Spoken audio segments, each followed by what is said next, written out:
Hello and welcome back to Crit Happens Plays Curse of Strahd. I am your lovable and caring dungeon master that will never kill anyone that you love. I'm Andrew Pierce and here we have our Barovian Adventurers. Say hello, adventurers. Hello, You killed my adventurers. dog. Hello, adventurers. Cool. We're going to be running with a smaller group this time. D&D scheduling and all of that. But it's going to be okay on the day. So let's begin. Last we left off, our adventurers entered the village of Kresk, following their new best friend, the Abbott. He led them down a long snowy path throughout small glowing fields, makeshift wooden cabins that had been built over a long time. Very few of the locals could be seen throughout your walk, but a few glimpses of life were spotted through the lit windows or voices heard in the distance. Our group finally made their way to the Frosty Lantern Tavern in the centre of Kresk. The Abbot said that he would send for them in a few hours, but in the meantime they could eat and rest in the warm, welcoming sight of the Frosty Lantern. Upon entering the tavern, they were greeted by a friendly lady named Elizabeth, I think. I couldn't remember. Who, after a short conversations, served you all up some gorgeous-looking food, consisting of many plates of just pure meat. She also brought you out a small Korean barbecue-style cooker in order for you all to get the perfect meat however you desire. Elizabeth also brought over some cheese, vegetables, and so much wine and ales for the group to divulge in which you did. Very much so. As the hours passed, with everyone enjoying themselves, playing blackjack and attempting to rescue a working warforge designed to be a card deck shuffler, Orion and Irina made their way to a quaint little pool of water on the outskirts of the village. There they both waded into the cool, refreshing water to share a romantic moment. The main group then started to feel drowsy and nauseous as the night progressed until finally a strange individual that looked nothing like a cultist emerged into the tavern. It was apparent at this time that the group had been poisoned and were now being escorted up into the deeper parts of the Kresk village towards the Abbey. After losing consciousness for a short time, they all awoke to find that they are bound, gagged, restrained, and knelt down in front of a horse's trough that was home to all manner of bodily fluids and severed limbs.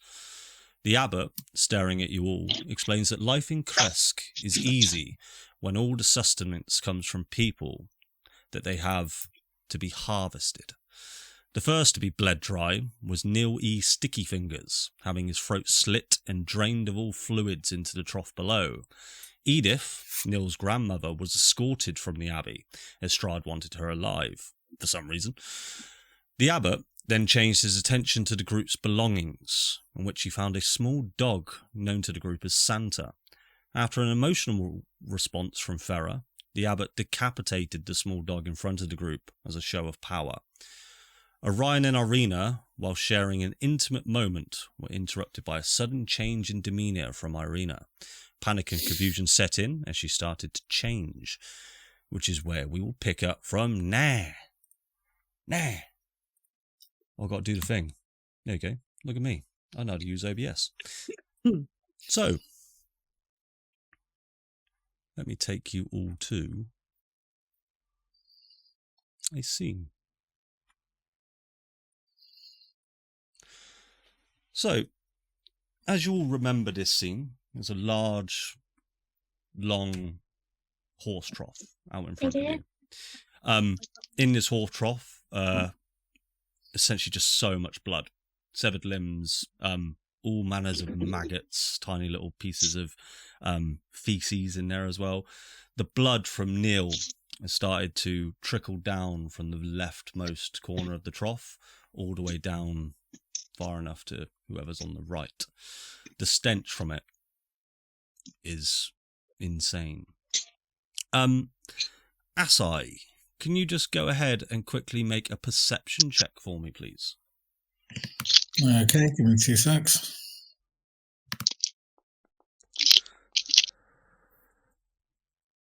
Sixteen. Asai, you notice at the corner of your eye, whilst all this is happening, and actually that's probably worth mentioning, how's Asai feeling right now? I know. Yes, you missed the previous session, but what do you think about the current events that are occurring right now? Yeah, feeling a little confused. Unsure as a player how I feel about the dog dying. But I think my guy would just be looking at his clothes, just thinking to himself, it'll probably wash out. The blood will wash out. It'll be fine. Good times for us, I'd say. So, yeah. During your not being as emotional as the rest of the party, as you're accustomed to things like this, although this has shaken you up quite a lot, I must say. But out of the corner of your eye, you spot a familiar-looking doll. I don't know if you can remember, but the doll you discovered in the mayor's house in Vallaki, the same dolls that you were placing into a teleportation circle, has appeared in the corner of this abbey. A big smile on my face at this point. Do me a favour. So with a perception check of 16, you notice above this doll. Actually, there'll be two of these dolls there, just sort of scattered on there. Just above these two dolls is a spark of energy that you see. Do you want to go ahead and roll me an Arcana check for me? Yeah, sure. There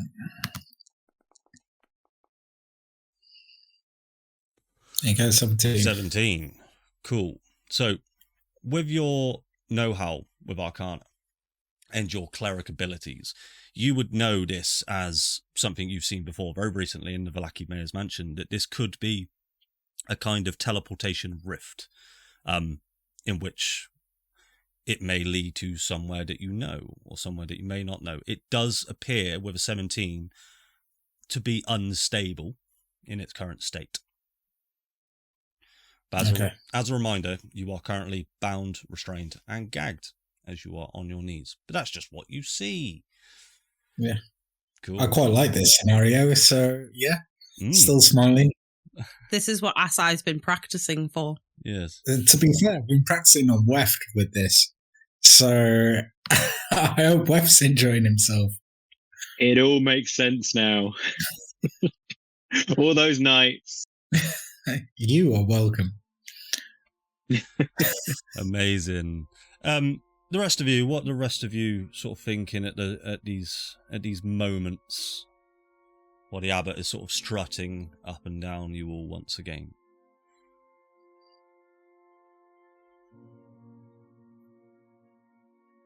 Pharaoh, what's going through your mind at the moment?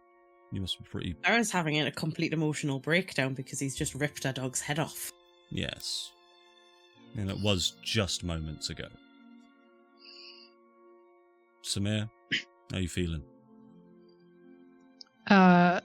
Samir's pretty low. He feels like he's failed everybody. Cool. Especially Neil. Weft, how are you feeling? Frankly, Weft wants to run away. Weft is frantically looking at the windows and thinking, is there a way of escaping just any glint of light that I can see around? Yeah, roll me a perception check, mate. Mm-hmm.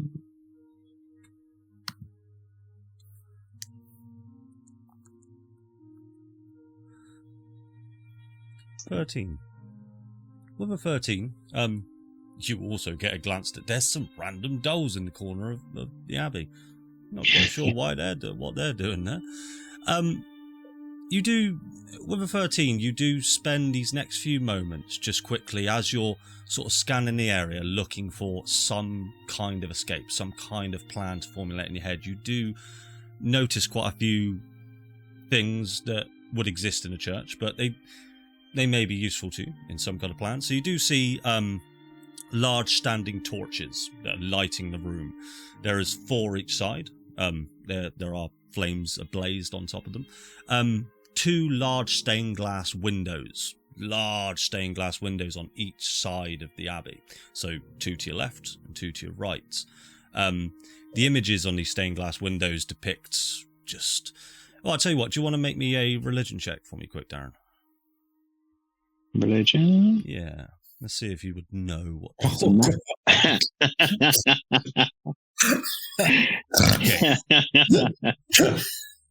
So any idea? Yeah, so you've heard of like a painter named Picasso.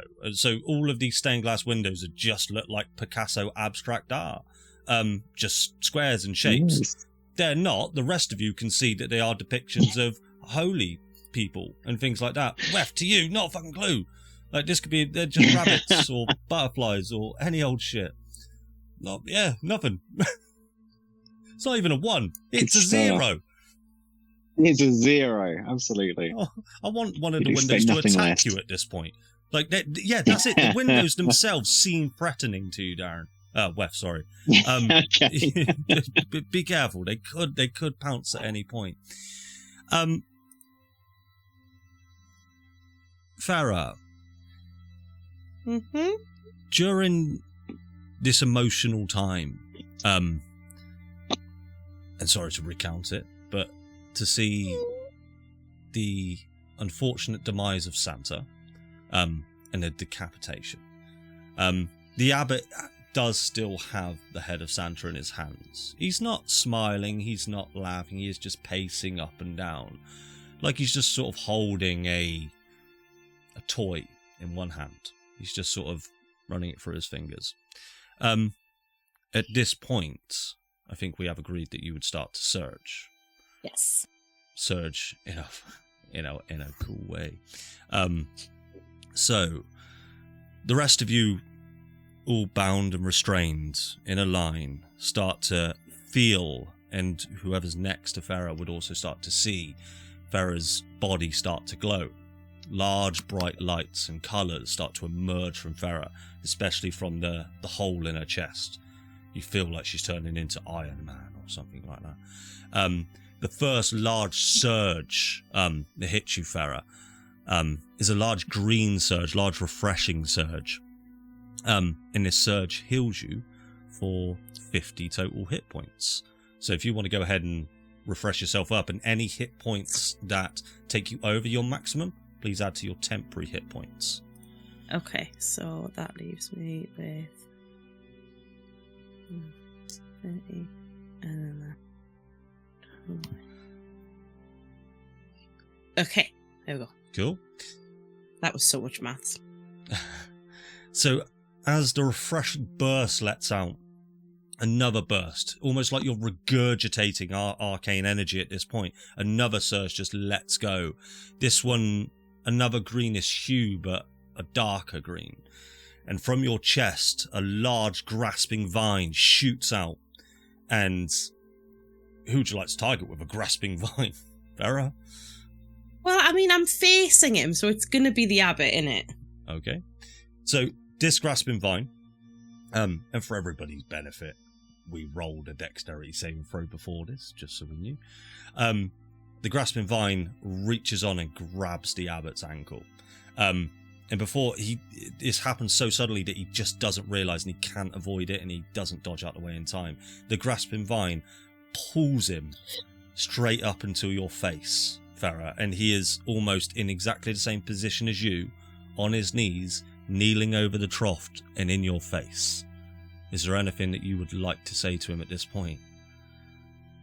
Probably just look him in the eyes, and as I'm still crying, just go, fuck you. And as you say the word fuck, Farah, another surge hits you. And before you're able to pronounce that second word, you are transformed into a potted plant. As this large surge consumes you. The potted plant itself, it's a lovely potted plant. The pot itself is made from a very nice brown clay. Very well kept. The soil has just been watered quite recently. What sort of flower would you like, Farah? Would you like a daisy? I don't know, but it's going to have to be pink. A pink daisy. Because why not? So pink daisy sprouts out, and I'm going to say it's about 2 foot high, because that's I'm not very good with dimensions, as we know. Yeah, And the abbot is now hustled over, and there was just that slight bit of possible intimidation in his eyes, and then you turn into a potted plant in front of him, and he just sort of gets up and pretends like he let you do it. Farah is now a potted plant. Is there anything you'd like to do or say as a potted plant, Farah? I can't. No. In my world, as a potted plant, this plant has a face and a mouth. You may talk as a potted plant. All right, okay. I just Yeah. feel like, oh, for fuck's sake. As you talk, you sort of sway and move and do this. You can't help but smile. You are a plant after all. But you are starting to feel very thirsty, as being a plant is thirsty work. And there's no sunshine in Barovia. There is not. It's not a good place for a potted plant. I do apologise. The rest of you, the abbot sort of gets himself back up to his feet, and he doesn't look best pleased.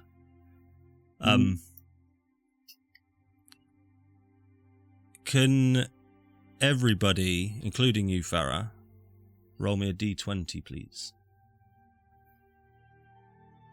I can't wait to be next to die.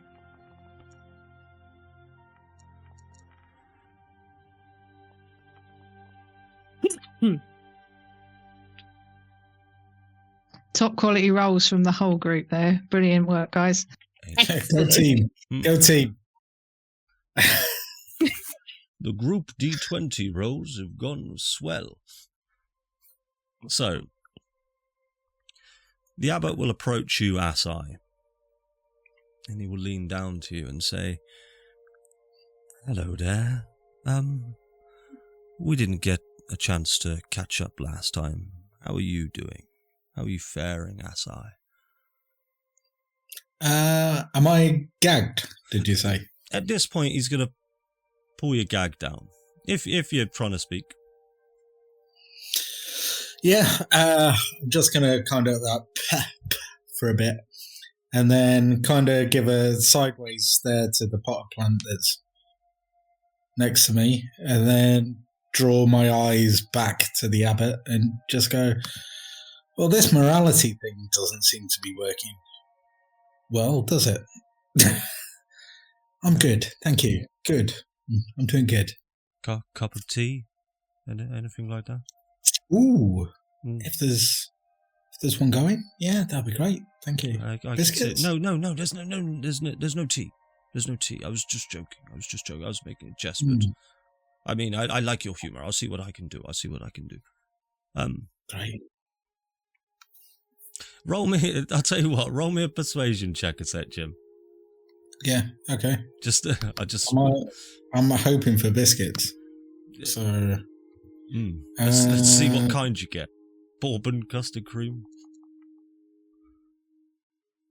Oh, 16. Oh, you could have a chocolate hobnob for that. Yeah. That's not too bad. Let's see how that gets on. So, you see the abbot takes quite nicely to you. Samir, the abbot walks over to you. A second ago, Samir, you mentioned that you were ready to sacrifice yourself for your friends. Would you say that's still the case?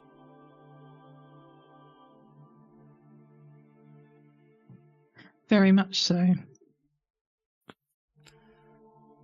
So, you are prepared to die to save all of your friends? If that's what it takes, then yes. I respect that.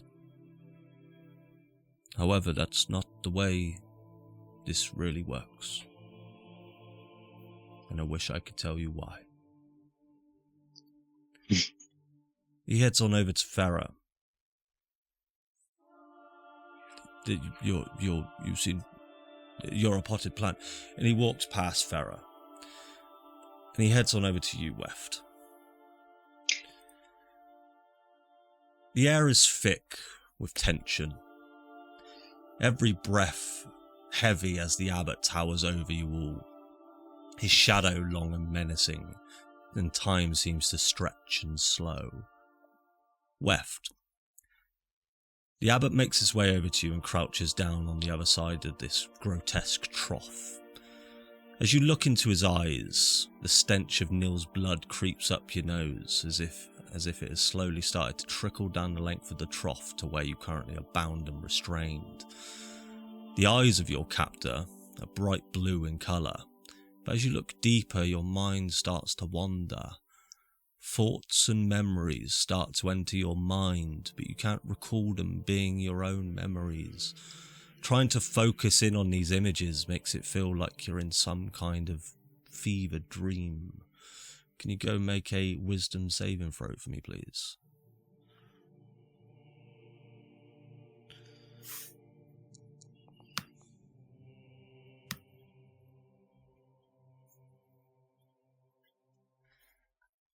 Holy, what was that on the dice? Why? I just clicked the wisdom saving throw button. It was a 16 on the dice. 16 on the dice, and you've got some kind of crazy modifier going on. Which plus...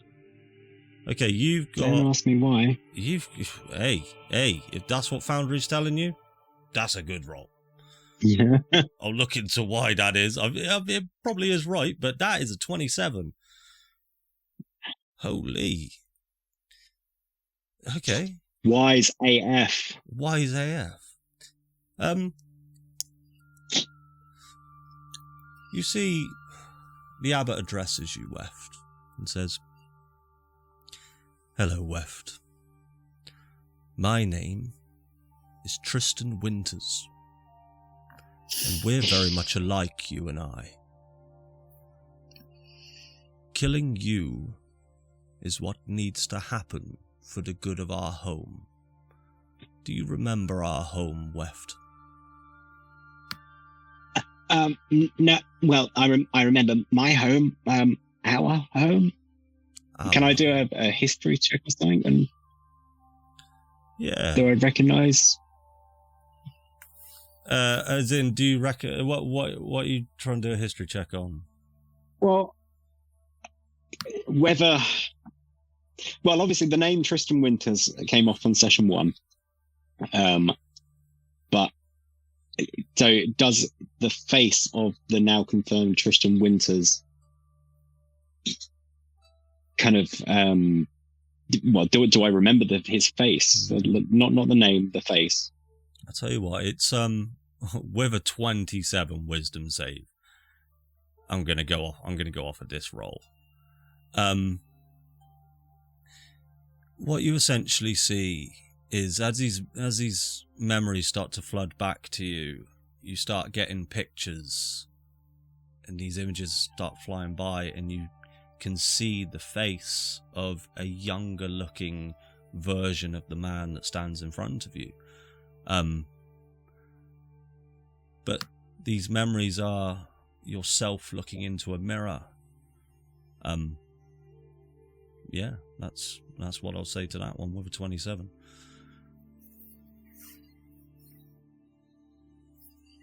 Okay. Anything else you'd like to say to this guy?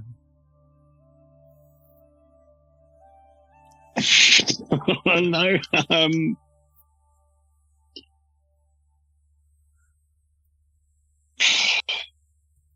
As you stare stunned. No, I'm stuck. Weft. No, that's fine. Yeah. As you stare stunningly back, not quite sure what to make of all this, as he's just overcome with emotion and everything going on in your head, the Abbot stands and addresses you all. The countdown has begun.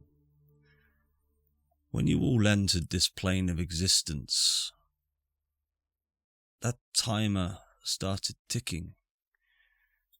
And that timer needs to be reset, or the cataclysm will consume us all. This isn't the way they ever intended it to happen, but their plans are foolish. Too many variables. Too many ways for you all to just live. I can't risk that. You will see as the Abbot waves his hand once again behind you all, much like he did with Neil. Weft, a large blade is thrust around your neck as someone behind you is now... Can I admit... Go on. As the blade comes from my neck, I'd like to misty step towards the Ferodals. Does Misty Step require somatic components? No. I think it's just verbal. Where would you like to Misty Step to, sir? I don't think it's towards the Ferodals. Towards the Ferodals. Well, Okie dokie. So, looking in Foundry, the Ferodals are around about here, just outside of 30 feet. If I move your token to there, would you say you'd be happy with that? Well, there's a loaded question if ever I heard one. Well, yes, yeah, I would be going directly towards the Ferodals, so wherever they are. Okay. So, you don't quite make it. Well, you don't quite make it to the Ferodals with 30 feet of with a 30-foot Misty Step. So, as the Abbot is kind of addressing you all, you find it within you, because I forgot to put a gag back on you, that you're able to cast Misty Step, and you transform. Your whole body just moves into this arcane shifting light as you move across the room towards the Ferodals. You are still bound behind you, and as your Misty Step lands, there's nothing really holding your body up now, so you just sort of topple over, and you can just see out of your reach, or out of your eyesight, the Ferodals, but they are about 10 foot away from you, right into the corner. That's an action. The previous cultist that was holding the blade against your neck proceeds over to you and places the blade against your neck once again. You've got a bonus action if you'd like to take it. Well, I was going to say, is Misty Step not a bonus action? Yes. Apologies, it is. You still have an action. So I'd like to spend half my movement and get up. Your legs are currently bound, so without aid... Oh, legs as well. Yeah, you would not be able to stand. Is this initiative? Can I help in any way? Let's deal with Weft's actions, and then right. we'll resolve some other stuff as well. Yeah. Well, I would like to try and get to. So now that I'm closer, have I noticed the purpley sparkling energy? Yeah. You would see a. Oh, roll me an Arcana check. Let's see if you even know what the hell that is.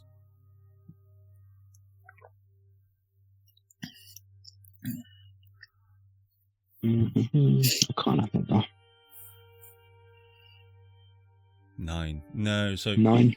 You get the sense this is some kind of arcane energy of some kind.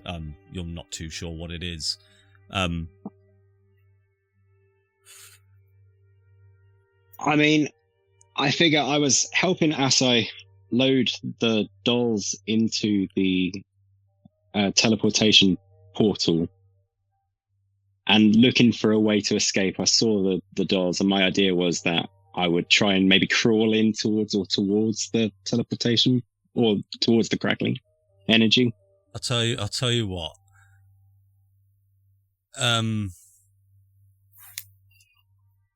tell you what. Yeah, okay. You could make it there. You could make it 10 feet by rolling and using your weight. You'll buy the Ferodals. Yeah, let's play this out. What you up to now, buddy? I mean, let's see what happens. I mean, honestly, yeah, I'm putting two and two together and hoping it makes 4. And I'm trying to make contact with the energy. as you lay there with the dolls sort of at your face, you've managed to roll over, and the dolls themselves are right there, and the doll, now you're up close, the doll that seemingly looks a lot like Irina Kolyanovich is just staring back at you, lifeless. And it's worth noting as well that on the foot of this doll just says Gadov Blinsky, just as a signed thing on the foot of this doll. You can see above you this sparkling sort of gravitational force that's just going whoom, whoom, whoom. And make me a perception check.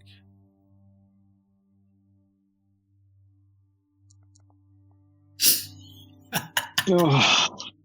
6. Okay. You see, or you hear voices, very, very faint voices of familiar voices.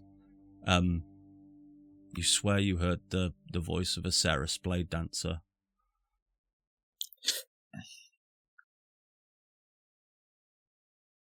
Oh.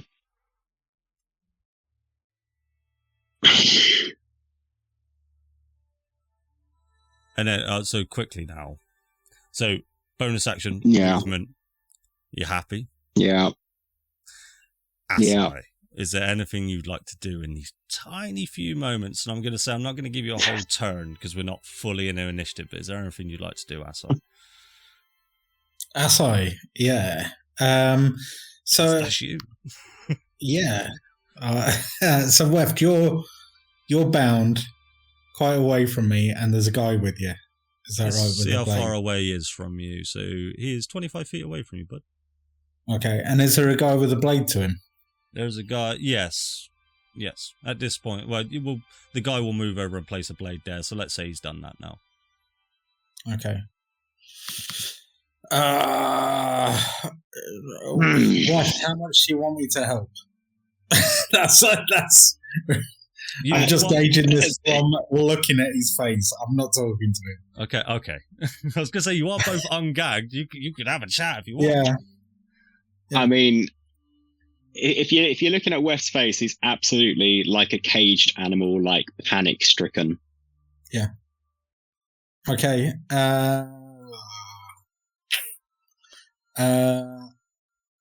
I want to cast command on the guy. Okay. Can you tell me the DC for that one, please, bud? And what command word will you be using? Yeah, I'm going to be using release. And I'll press it. Let's have a look. Yeah. So it'll be this guy here. So release, yeah. Your DC. What is your spell save DC? It's a wisdom save, isn't it? It is. Your spell save DC is 12. Let me just do a little bit of maths. Little bit of maths. Maths with He friends. unfortunately has rolled a 15 on the die. The command word doesn't hold. At this point, Weft, the large blade is thrust around your neck as someone behind you is now holding you. And they've sort of got you aloft. They've got you staring at this rift. Darren, what are your thoughts or last words in your final few moments? Yeah. Can I wild shape? No. Into something without a slit neck.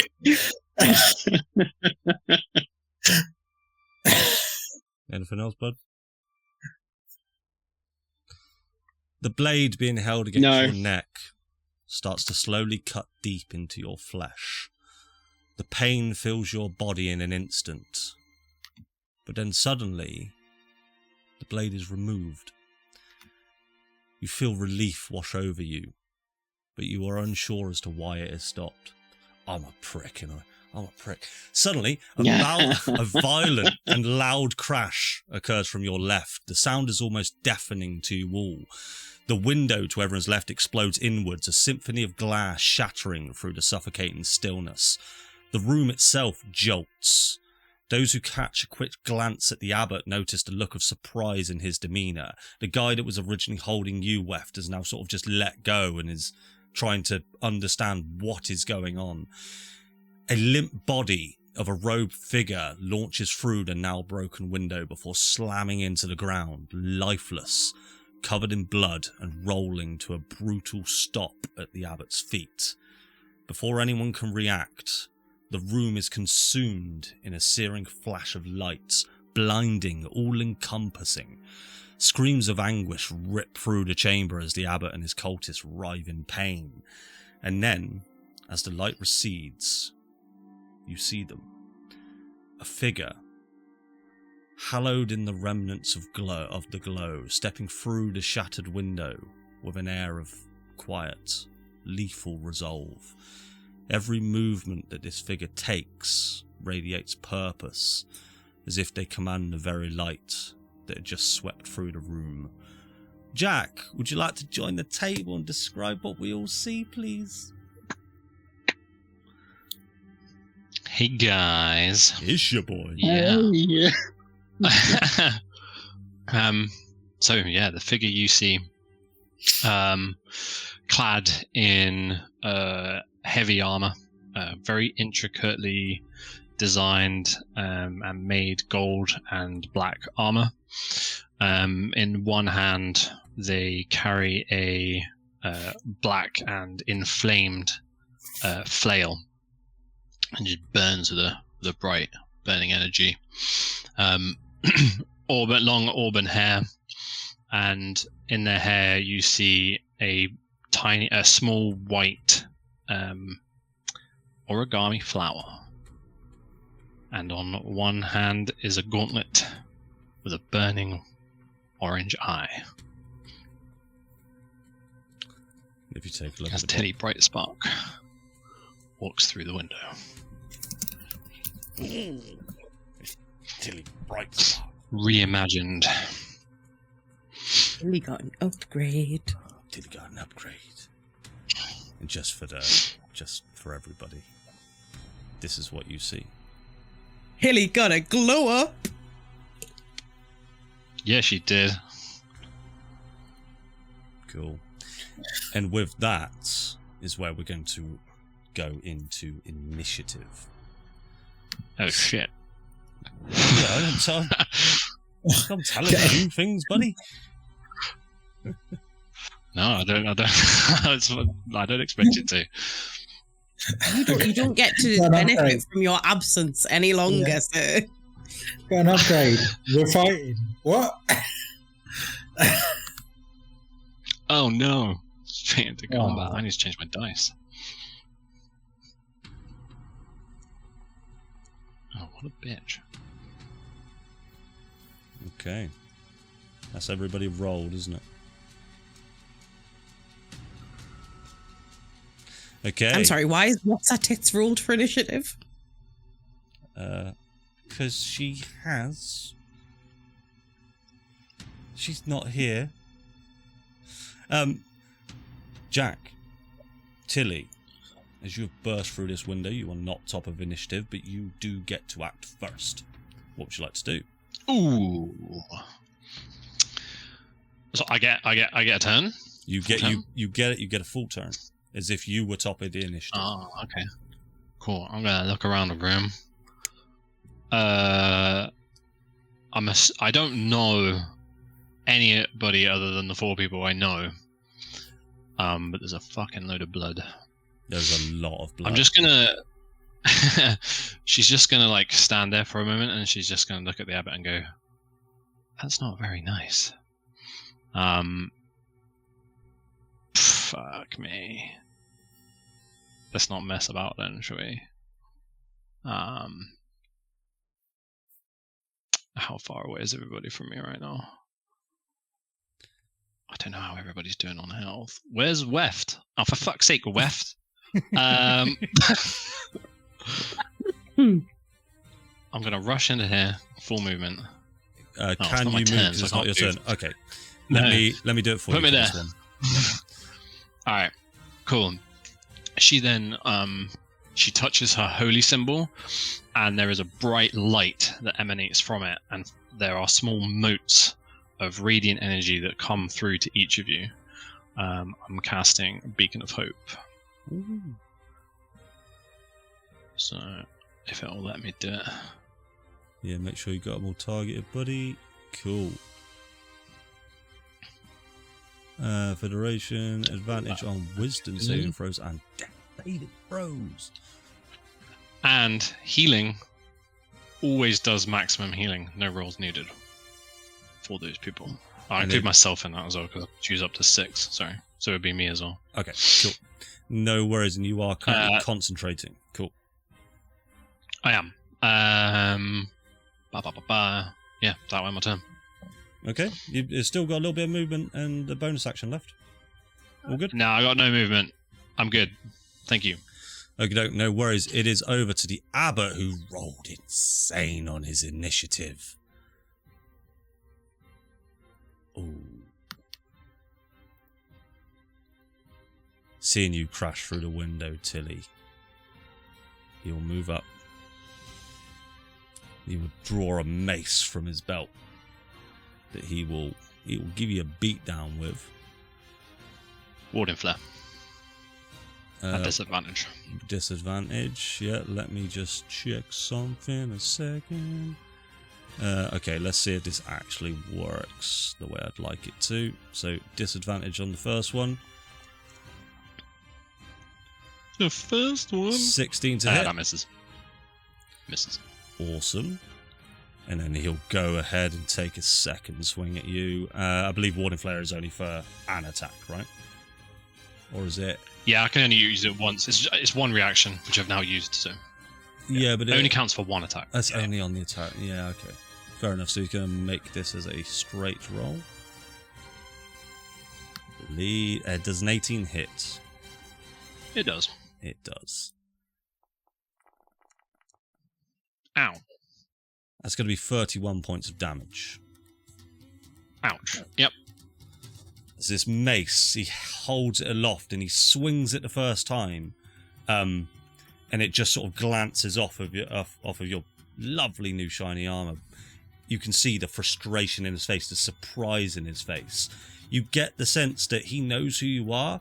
He just wasn't expecting you here at all. With the second swing, he launches it down, and it just catches you in sort of the space between your armor and just absolutely totals you for bludgeoning damage. A large spark of radiant energy just emanates over your body, burning half of it and sending a large radiant ray above you. That will end the Abbott's go. Asai, it is over to you. You currently are restrained. If you would like to try and get out of your restraints, you'll need a strength, a athletics roll for me, please. My brain is not with it tonight. I think that does it, doesn't it? Unfortunately. So, well, it does something. So, with a 10, you wriggle. It pulls a muscle. When that one, I probably would have pulled your arm. So, you do wriggle. You do find that the binds on your legs are starting to become a little bit looser, but you still are finding it hard to move. That'll be your action. You've got a bonus action, and you have movement, a very restricted movement. I will say that. What are we talking, like 5-10 feet? 10 feet of roll on floor and. Yeah. Okay. Would you allow me to do my innate face step? Yeah. As long as it doesn't require somatic components, which I don't believe it does. No, it's just verbal. Yeah. Where you going, bud? You should be I am trying to get away from people, so roughly that way. Okay, yeah, put yourself wherever you want to be, bud. Should be able to. There you go. About there. Awesome. That's your bonus. That's me. Amazing. Samir, over to you. Ferret on deck.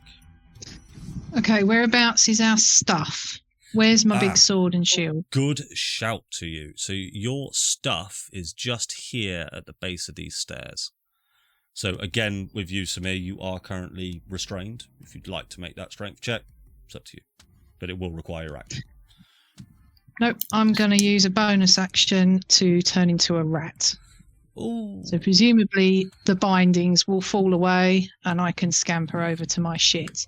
You certainly can. Now, remind me, is that feature just a feature, like wild shape, or is it actually technically a spell? Oh, it's your channel divinity. No, it is. I have to use my channel divinity, Yeah. but it counts as turning into the creature of the night. Cool. Uses a bonus action and channel divinity. So it just, in this horrible, desolate place, this ray of godlike being comes down, just, channel divinity.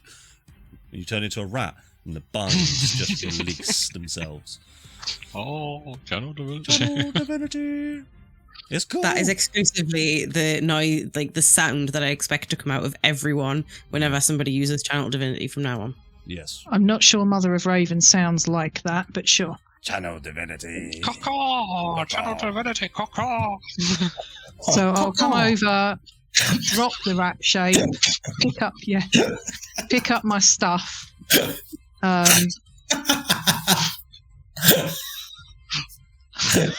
missed you, Jim. Oh, I love you, man. Oh, it's begun. It's begun. Go on, Sam. I'm disappointed. It didn't go, oh yes, channel divinity. Oh. It could have been worse. It could have been channel divinity. Smells like shit. Smells like shit. Oh, that's funny. Or it could have been, no, that's over. No, that's over here. Sorry, Andy. No, I mowed it. Derailing. Channel divinity is not very happy about that. So, Samir, you've changed it to rat, released your binds, headed over towards your stuff, released your rat form. Yeah, and then I'll pick up my stuff, and I'm going to assume that that's all I can do that turn. I don't expect to be able to do anything else. Yeah, to regain all of your equipment. Yeah. And Yeah. For you, it is just your sword, really, and the random stuff you had on you. Yeah, I'll say that's you. Oh, it's doing the zoom. And I'm going to shout out to Tilly. I'm going to point at Santa's corpse and say, he killed the fucking dog. She'll just So she can just a rage flash next of turn. flame in her eyes. She's pissed. So she can rage. It is over to the cultist next to you, Weft, who currently has a blade in his hand, looking a little bit surprised. It's quite funny. I didn't even give him a blade in Foundry. He's got a mace. He tried to cut your throat with a mace, mate. That's how badly it tried to go down. So he's gonna take a swing at He's gonna take a swing at you, Weft, with advantage as you are on the floor. Does an 18 hit? It does. It does. He is going to just for a roll of damage. No, not that one, you bleeding thing. Okay, he is going to pump that with just a first level spell slot. And slash roll. I will. I'm going to use absorb elements. Absorb if elements. It came up as an option. So, yeah, remind me what that does again, buddy. So it is. Let me just find it again. Spell captures some of the incoming energy, lessening its effects and storing it for the next melee attack. You have resistance for the triggering damage type until the start of your next turn. Oh, so it doesn't matter the damage type at all, or do you... So what it is you are going to take you're going to take 4 points of bludgeoning damage and 14 points of radiant damage. No, I can't do it. It's fine. It came up as an option, but no, it's not. It's only cold, fire, lightning, or thunder damage. Or acid. Yeah, unfortunately, with the reactions in Foundry, they just come up, and you've got to know if they're good. No, okay. No so, worries. okay, go ahead and reduce your health by another 14. I'll do it for you. That puts you at that. Wef's looking very bloodied now. And the cultist he'll stay exactly where he is. Farah, over to you.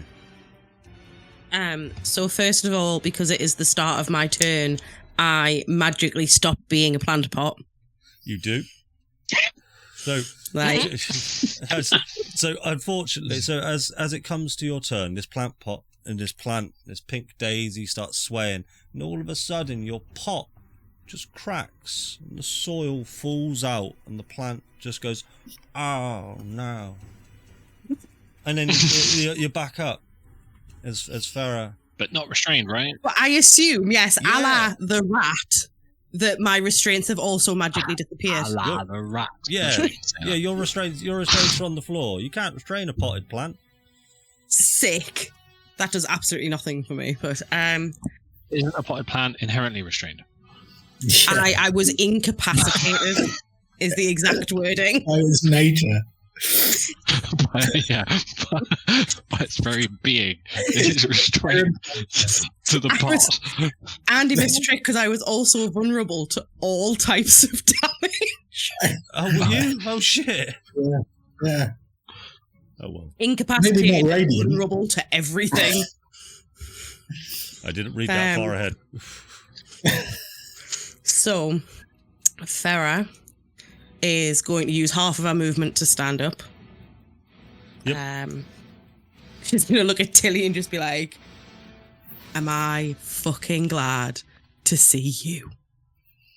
And then she's going to turn around and she's going to throw 2 Eldritch Blasts at the guy standing directly behind her.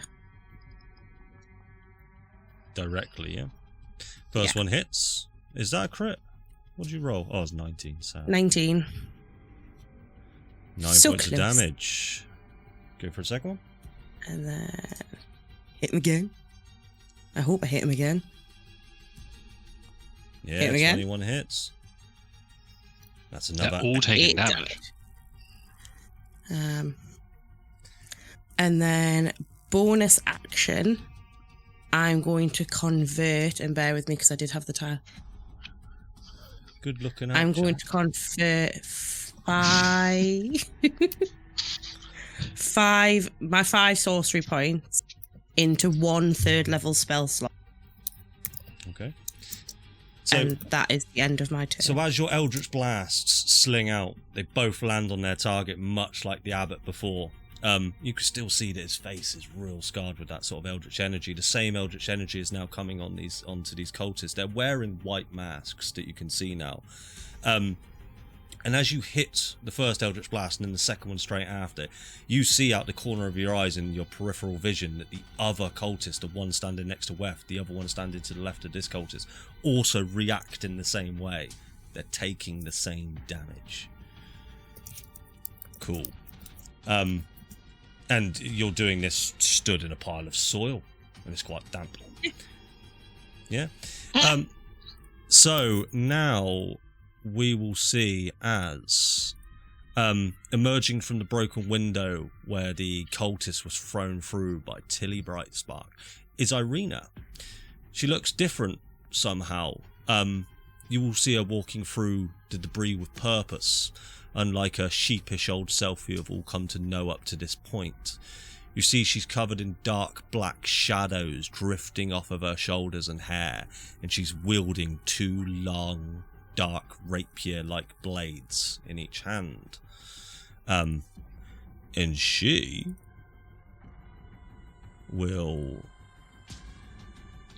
do the same as you.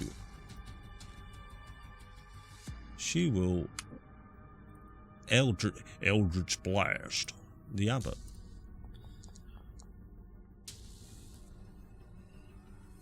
.22 hits. For 9 damage. She'll go for a second Eldritch. And that one unfortunately misses. So as Irina crashes through the window, she looks at you all sort of all a bit panicked. She looks at you, Tilly, and goes, "Thank God you're back. I hope you don't mind I followed you." fires off 2 Eldritch Blasts. One hits its target, the other one just fires off. Nearly hits you, Weft. It's crazy. Ooh. Be careful. You're looking bloody. And she will use her movement to... Where's Assai? Oh, Assai's there. She'll use her movement to get in front of you, Assai. Let me just remove that restraint condition from Samir. Okay. Tilly, we're back over to you with Weft on deck. Alright. I'm going to mass healing word. Oh, my God. Everybody. Hey. Except Irina, because, well, yeah, she doesn't need it probably. Mass healing I word. don't need Everybody, it if that helps. It doesn't make a difference. Everybody gets 12 points of HP back. It's the fort that counts. Yeah. Oh. I'm not going to do it in Foundry because I don't think it'll work properly. So No worries. 12 Okay. points of healing to everybody. 12 points of healing to everybody. Just knock that spell slot off then, yeah, bud. Yeah, I will do. Yeah. Awesome. That's a bonus action. Is it I'm gonna really? fucking hit this guy. Christ. Yeah. Beacon of Hope plus that is pretty OP. That's insane. Cool. I'm gonna give this guy a little bit of twattage. Oh, do twat him.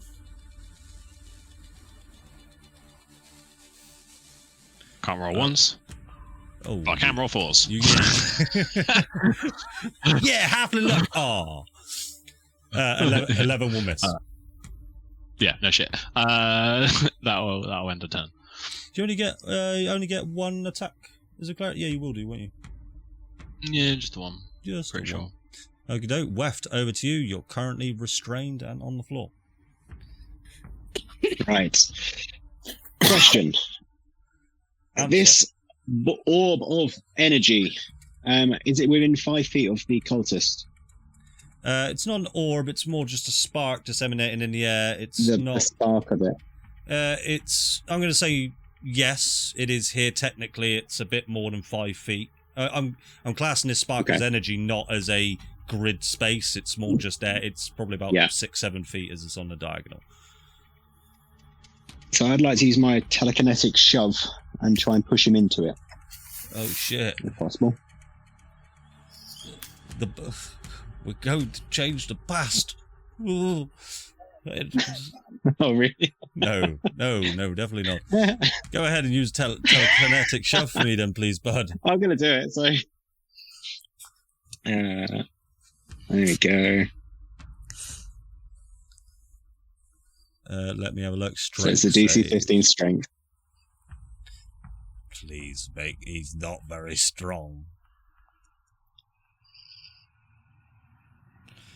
That'll be a 6. I assume you're pushing him towards this spark of random energy that you have heard voices come from. Yes, dead people voices. So as you sort of use your mind to telekinetically shove this guy, he falls straight into this spark of energy. The spark itself is very, very small. You can sort of see the cultist sort of just, what are you doing? Why have you put me here? He's wearing a mask, so you can't really tell that. But all of a sudden, this spark of energy just starts to crack and starts and just engulfs him until eventually, boom, a large sort of sonic boom emanates throughout the room. The cultist is gone in a flash, and so is the spark of energy. Oh, okay. You're saying uh-oh? You've no idea what you've just done. I know, I don't. Exactly. Okay. Exactly. Aceris, can you roll a death save for me, please? I'm joking. Okay. And How many then, times in one campaign can we make Sam die? that was a joke, right? She's not actually raised. Oh, yeah, Sarah's is already dead anyway. Complete joke. Don't worry. Sarah's Okay. yeah. And then, yeah, exactly. And then I will cast Summon Beast with my action. You are currently still bound and restrained, no mind, so you're not going to be able to. Oh, no, cast. okay. Sorry. Yeah, ignore that. In which case I'll just wild shape. Do the little wild shape, is it? Let me just delete that one. What wild shaping into the bud? Bear, please. The bear. You know what? Mm-hmm. I have the token still, so I'm just going I think you that. I'm just going to delete you off the board. There you go. Fair. Just straight up deleted you. I assume you can move this token around now. Just move it around for me quick. No, it's not currently set to my turn. Oh, you're right, because I've removed from initiative. That's fine. Is there anything else you would like to do with your current action? Or turn, sorry. Can I just check the... So the bear currently has 14. It's on full hit points, though, right? Oh, sorry, yes. It's just because I'm reusing one of the old tokens last time you wild-shaped into a bear. Yeah, that's fine. No, I will just... I'll tell you what, I'll take my movement towards the cultist on the left, the one whose current turn it is. How much is the bear? 30 feet? I think it's 35, perhaps. No, 40, rather. 40, you can use 30 to get to here, or you can move just to the other side of him. Where would you like to be?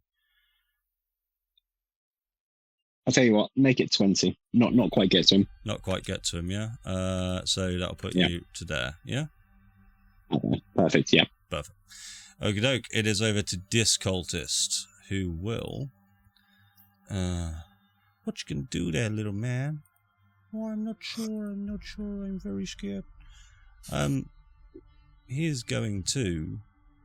I'll tell you what, actually.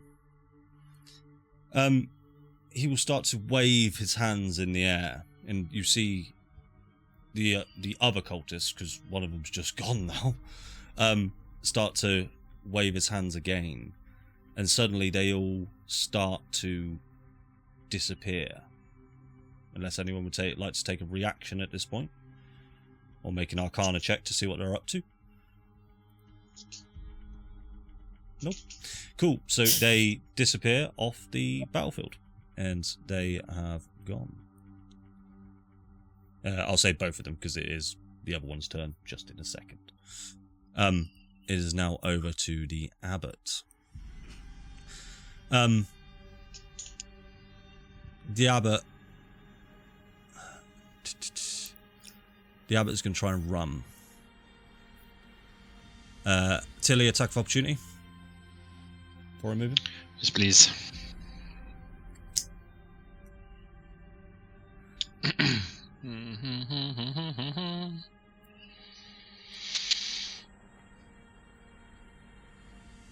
Uh, 26 hits. Roll damage. 5 damage. So, as he runs up, you do get a large swing, sort of clonk him on the back of the head, and he does manage to 25, 35, and he will use his action to dash. Oh, bench.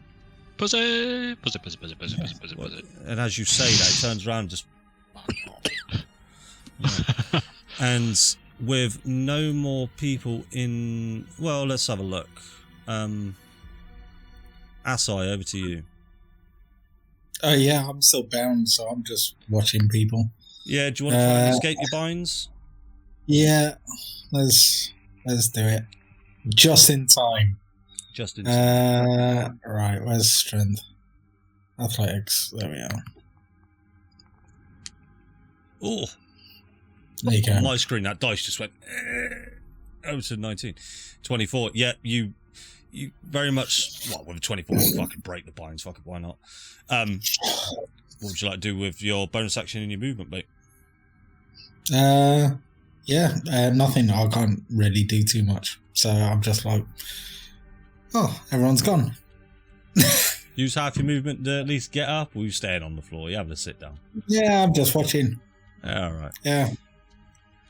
Cool. Samir, anything you'd like to do with Farah on deck? Samir will look at Tilly and say, "Thank you for coming back," and then he's gonna shout after the Abbot and say, "Get back here, you son of a bitch!" and see if I can follow him. Yeah, you can use your movement.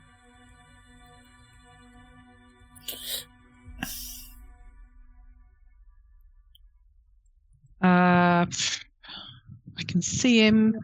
There's not a lot I can do about that.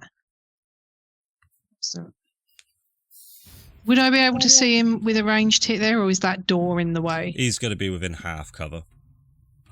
Okay. The door's So a little bit I within will. boundary, but I'll say half cover. Yeah. Okay. Fuck it. I'll dash and run after him. Okay.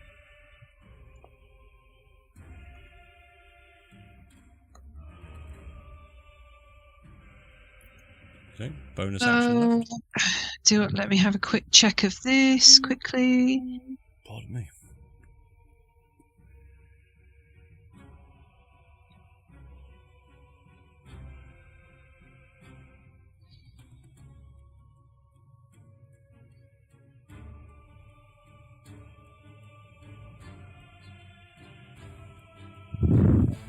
Okay, so I need a rules lawyer check on this one. Yeah. I was going to use my bonus action to cast Compelled Duel, but I'm unsure with the wording. It says on a failed save, the creature is drawn to you, compelled by your divine command. So does that...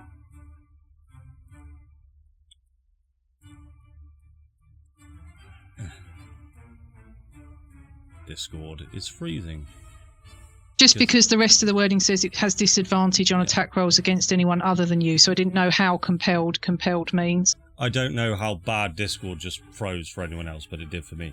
So, compelled duel is he's compelled to fight you, but I do believe he can still leg it to get out of range of compelled duel, which you get the sense is his current intentions.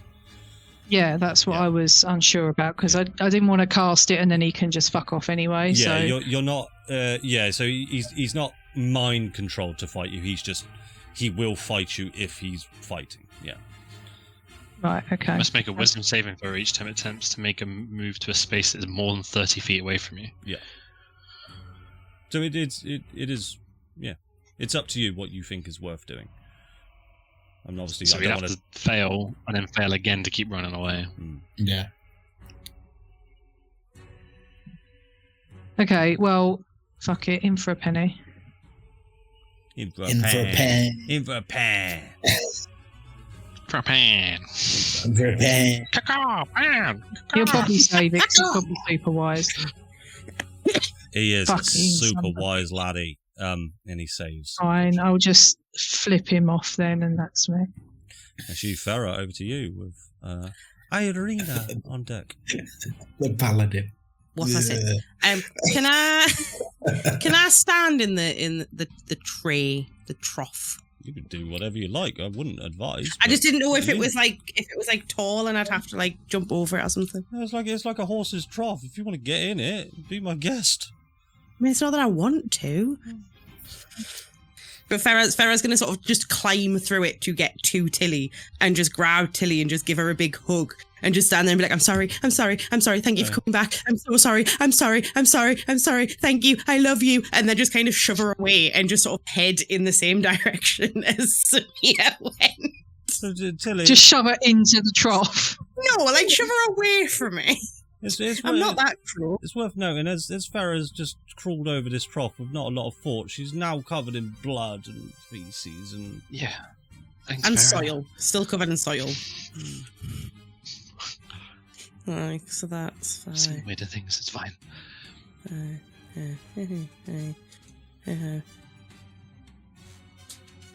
Okay.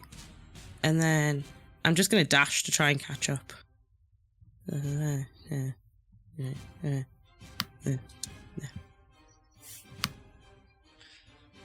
Ooh, I'm And then- enjoying how this is going. And then... Tilly returns to see his friends perish. Her friends. And then that's going to end my turn. It is Irina's go. Thank you.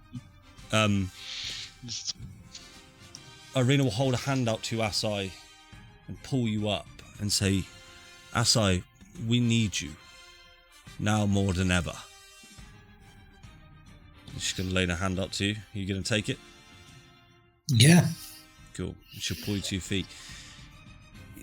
Look, I get the the evil demeanor.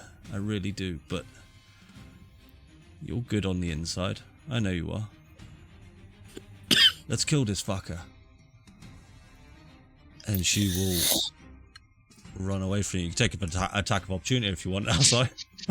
I'll give outside a choice if he wants to, no? No, I'm fine. You never know. Outside might just want to attack his friends one day. I have to check. Yeah. I have to check. Irina will just use her action then and just say to you all, be careful. This guy's strong. Don't die, please. Let's take stock of what we've got. Tilly, over to you.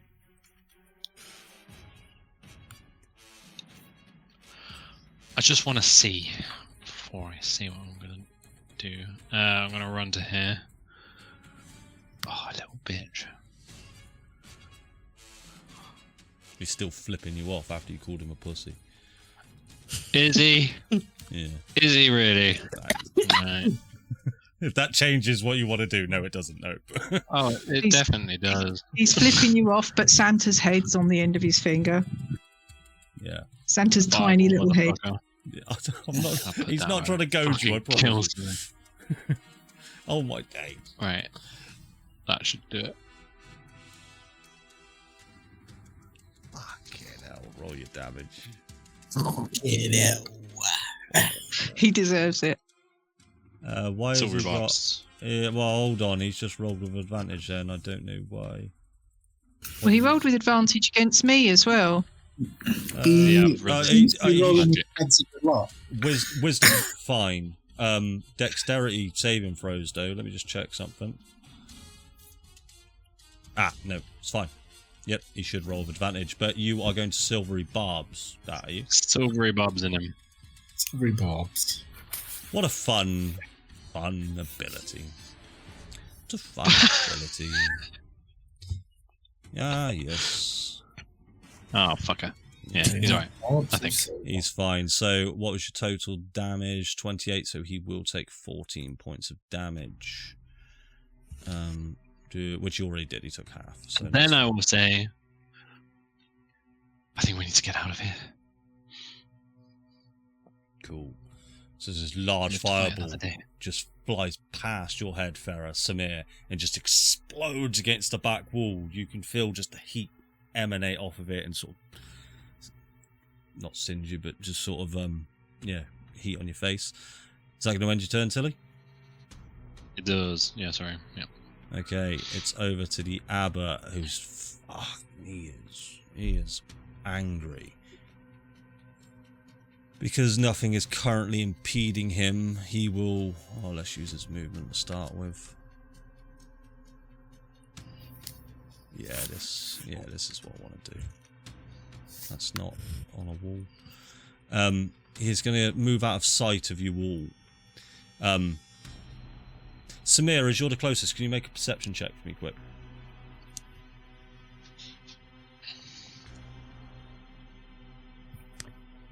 Seven. Yeah, you don't. Can't see anything. My eyebrows have been singed off. I can't see anything. Yeah, you don't hear much of anything there. Okie dokie.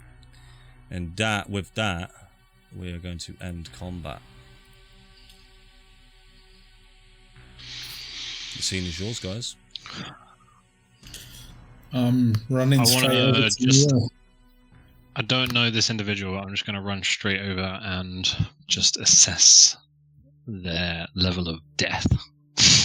Okay, make a medicine check for me, please. Are you proficient with medicine out of interest? 4th level death. Yeah. 17? So, with a 17, he dead. He dead. Dead. He big dead. His throat has been slit open wide, much like a knife has been used just to sort of not only just slit the throat, but cut out the entire Adam's apple and really almost sever the head. You can see the blood that has been running down on this man's chest, because you don't know this man. A lot of the blood is in the trough now, just sort of swirling away. and yeah, just a few more drops are coming out. I'll just lay him down more peacefully and close his eyes if they aren't, and just kind of make him more presentable. I'll help. Stow my flail and shield. I want to help Tilly in doing that, in laying him down, but as we're doing that, I want to relieve him of his waistcoat gently. If that's okay. That most certainly is. So it is a waistcoat, and as you remove the waistcoat, it changes form into a robe. Lots of different patches on this robe, but as you take it off, you saw a lot of the patches that were on this jacket as you were adventuring with Neil before, and you even noticed that one of the patches had sort of a depiction of a man on, and as you take the jacket off, all of the patches just lose all any tiny little bit of writing they had, any kind of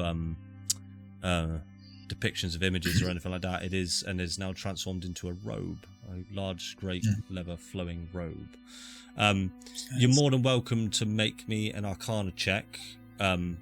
Instead of, normally I would make you identify items like this, but you did see Neil use it from time to time. So if you'd like to make an Arcana check to determine if you know what this is. I will do, and I'll say to Tilly, it's such a shame. Such a sweet prince. Cool. Who is he?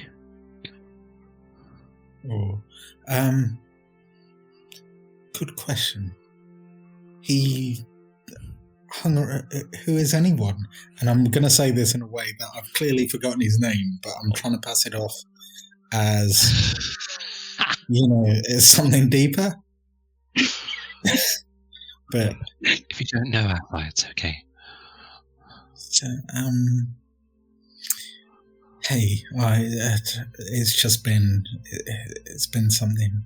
I'm sorry. No, you're good. Yeah.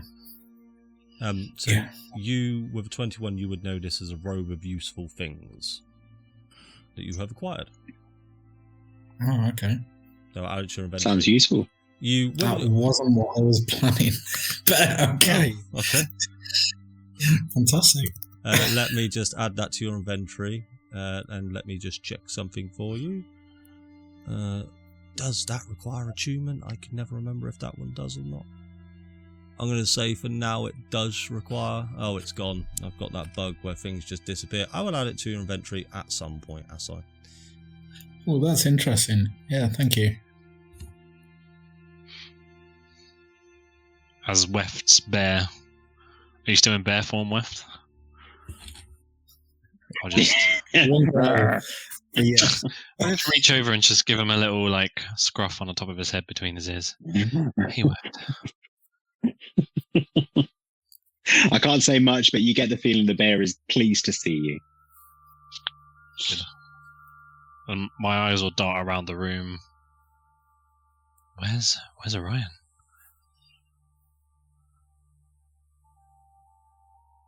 Farah will just turn to look at what's her tits. Just because she's had a glow up doesn't mean I'm acknowledging it. And just from where she's been knelt next to Santa's body, and just turn and look at what's her tits and just go, that is a really good fucking question, isn't it? Orion is okay. We had Quite the question I asked. We had some trouble getting here. Orion needed to take leave for just a second. Insight check. Motherfucker, I don't. Remember, do you remember your insight checking me for something I don't know yet because Kate couldn't join the session, so just bear with me. Just the way that What's It said it made it sound like Orion really needed a shit before he came in. He was busting. He fucking busted for a shit. I mean, yeah, you get a pretty good read on it that she's not telling you everything, but it's probably because she doesn't know yet because we haven't resolved that bit yet. You'll find out at a later date. I'll let it go. Thank you. Let it go. My things were through my head that I could make something up, but then I've got to make that canon when I go back and a voice appears in your head and goes, "Let it go. It is beheld." Oh, okay, yeah, sorry. I'll let it go. I'm then just gonna rush over to Farah and just leap on her and give her a massive hug. I'm sorry. I didn't look after him properly. It's okay. It's okay. I tried. I hit him really hard with an Eldritch Blast and it was really fucking satisfying. It's okay. These things happen. It's not your fault. I'm really glad you're back. I'm glad to be back too. You guys have had a pretty rough time. And I'll look across the room to Samir and just give him a smile and a nod. Didn't really know who you were before I left anyway, Samir. Exactly. Not point getting attached to my fucking characters, is there? All right. Not sure you'll be around long enough to remember it either, so. Exactly. No point learning their name, no point learning their gender. Nah. Brilliant. I think we need to get the fuck out of here. I think that's a good idea. But first, and Farah is again just going to turn to What's Her Tits and just be like, What the fuck happened? As in, with Tristan here, or just in general? I mean, I think I know what happened there. And she's just going to snap her fingers and a little ball of eldritch energy is going to appear in her hand. She's going to go, I meant, where the fuck did you learn to do this? I guess I've always learned how to do this. Where was that when we got attacked by hags in a tower? Where was that when the entire town tried to murder us? Preach. You could. I just always knew. Bitch, try again. I promise you I will explain everything I know, but I feel like introductions are in order. I'm Irina, as you know, but I am Tatiana. And it's nice to meet you all. I know that doesn't make much sense right now, and I'm still trying to make a lot of sense of it, but let's say Orion helped me reawaken myself. I don't really want to know those kind of details, sweetheart. Don't worry, I don't kiss and tell. That's me giggling, as women do. Terrifying! What do you mean? That was cute. Look at that picture. I updated a picture. She's. I could explain here, or we can try and get to safety. It's up to you.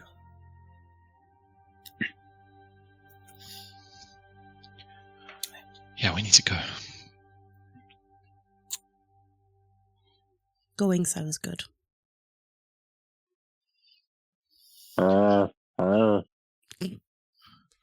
Did who still has the sending dolls?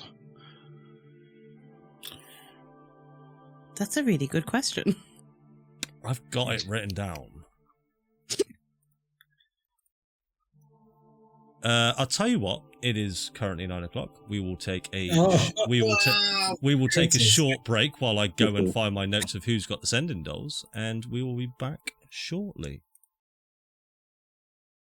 Welcome back. Scene is yours, guys. What would you all like to do? Leave. Okay. Just how?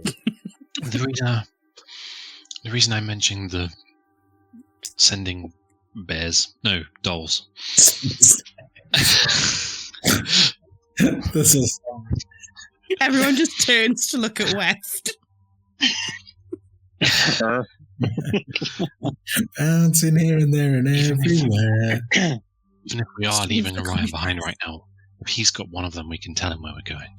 He can catch up with us. Orion does not have one. I have it written down. that Farah has one and Asai has one. I don't remember that being true, but that's what I've got written down, so that's the only gospel I've got. I definitely don't. I don't have think one. I ever had one. No. Did that happen when we were checking different shops? I've just got it written down. I don't know where I've written it down. It's in one of those random notes I never dated. But that's what I've got. Unless anyone can tell me otherwise. I think Aceris had one, but she ain't here right now. Yeah, and someone took one off of Aceris's body. I took it. I took two. I took it off her, and then I kept one, and I gave the other, I'm pretty sure, to Orion. Before that, no.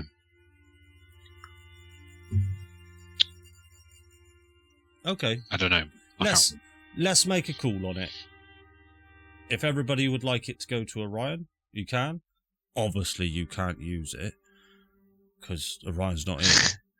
No, I just no, not to use it right now, but we can say it.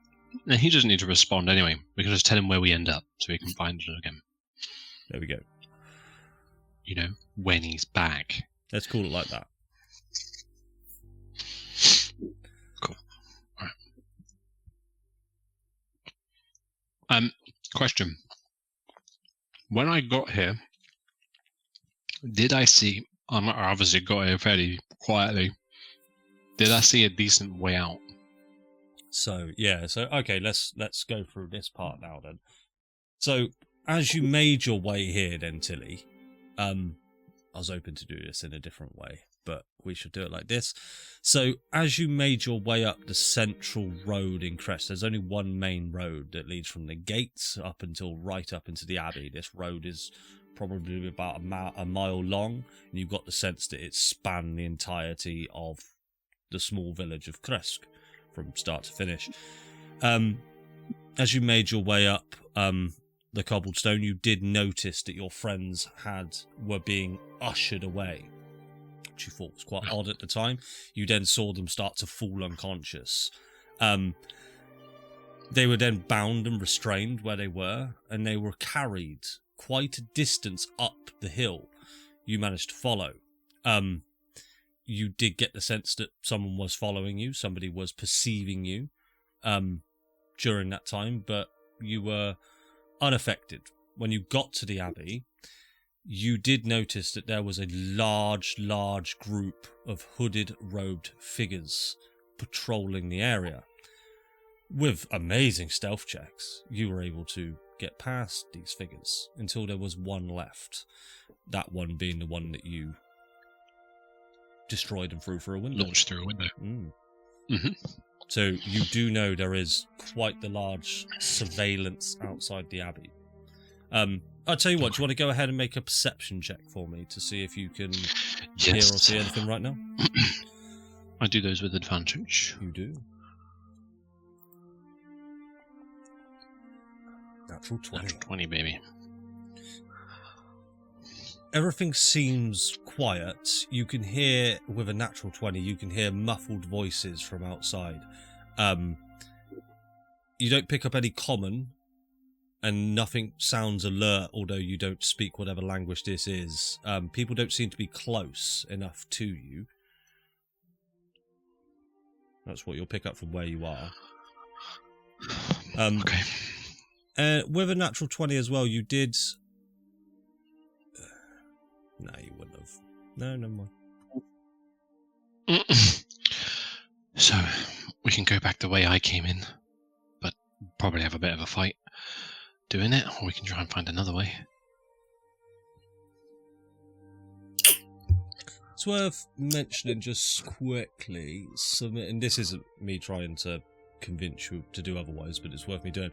While Samira Farah, while you went into the other room, you saw a large table with a lot of chairs around it. There were dead bodies in those chairs, just sort of slung around, and some limbs were missing. You could tell that, well, it seemed like these dead people were having a feast, but they were dead. Very strange. The abbot himself went through another large set of double doors as he ran off into what looked like a more church-like area, where a commune-type area. Is that portal still there? The one that had the doors? No, The dolls. so as you Are the look- dolls still there? As you look over, the rift that you knew before that was pulsing is now completely gone. 2 dolls are still there, though. Excellent. Yoink the dolls, gets out his notebook, writes it down. Brilliant. Add them to your collection of Tatiana dolls. I want to. Can Sammy kind of beckon to Tilly and say, Tilly, can I just have a quiet word in your ear, please? Yeah, of course.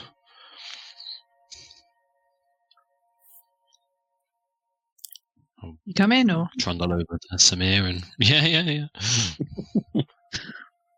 So Tilly, look, I know that you're not terribly keen on things surprises, so this wasn't how we intended it to go, but you should probably know that Orion and I kind of in the process of lycanthropy. We were looking for a way to remove it when we ended up here. Tilly just she'll just start to laugh. Oh God. Yeah, thanks. It's pretty funny, I agree. No, it's not funny, but I'm not surprised. Nothing surprises me here anymore. But it's cool. It's fine. We'll figure out how to deal with it or do something about it. I really appreciate your honesty.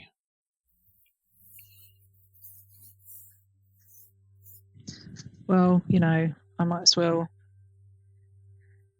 I was truly going to be honest with you when we got to the tower, but I've discovered that it's not worth waiting till a better time just in case that doesn't come.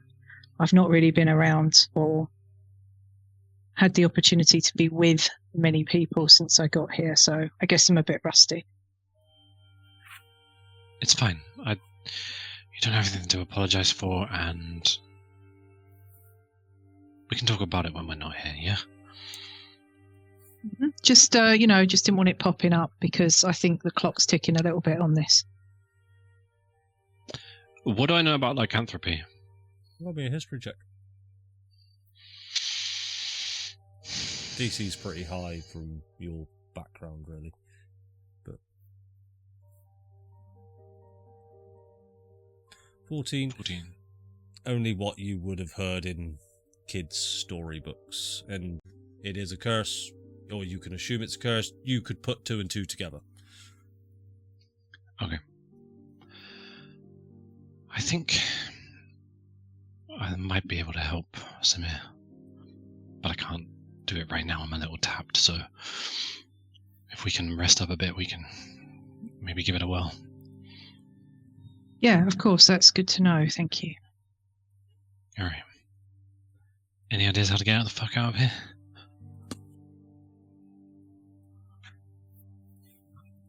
No, honestly, I don't know. We were pretty unconscious when we were dragged up here. I mean, you and What's At It were the last ones in, so surely you guys have got some idea how the fuck to get out of here. Irina, you obviously managed to sneak in behind me. What do you reckon of our chances of getting through what's left? I think I think you making it in unseen, and myself making it in unseen, was fucking miracle. mental. Some might say. Shut up. I'm very, very stealthy. But it's doable. It's doable.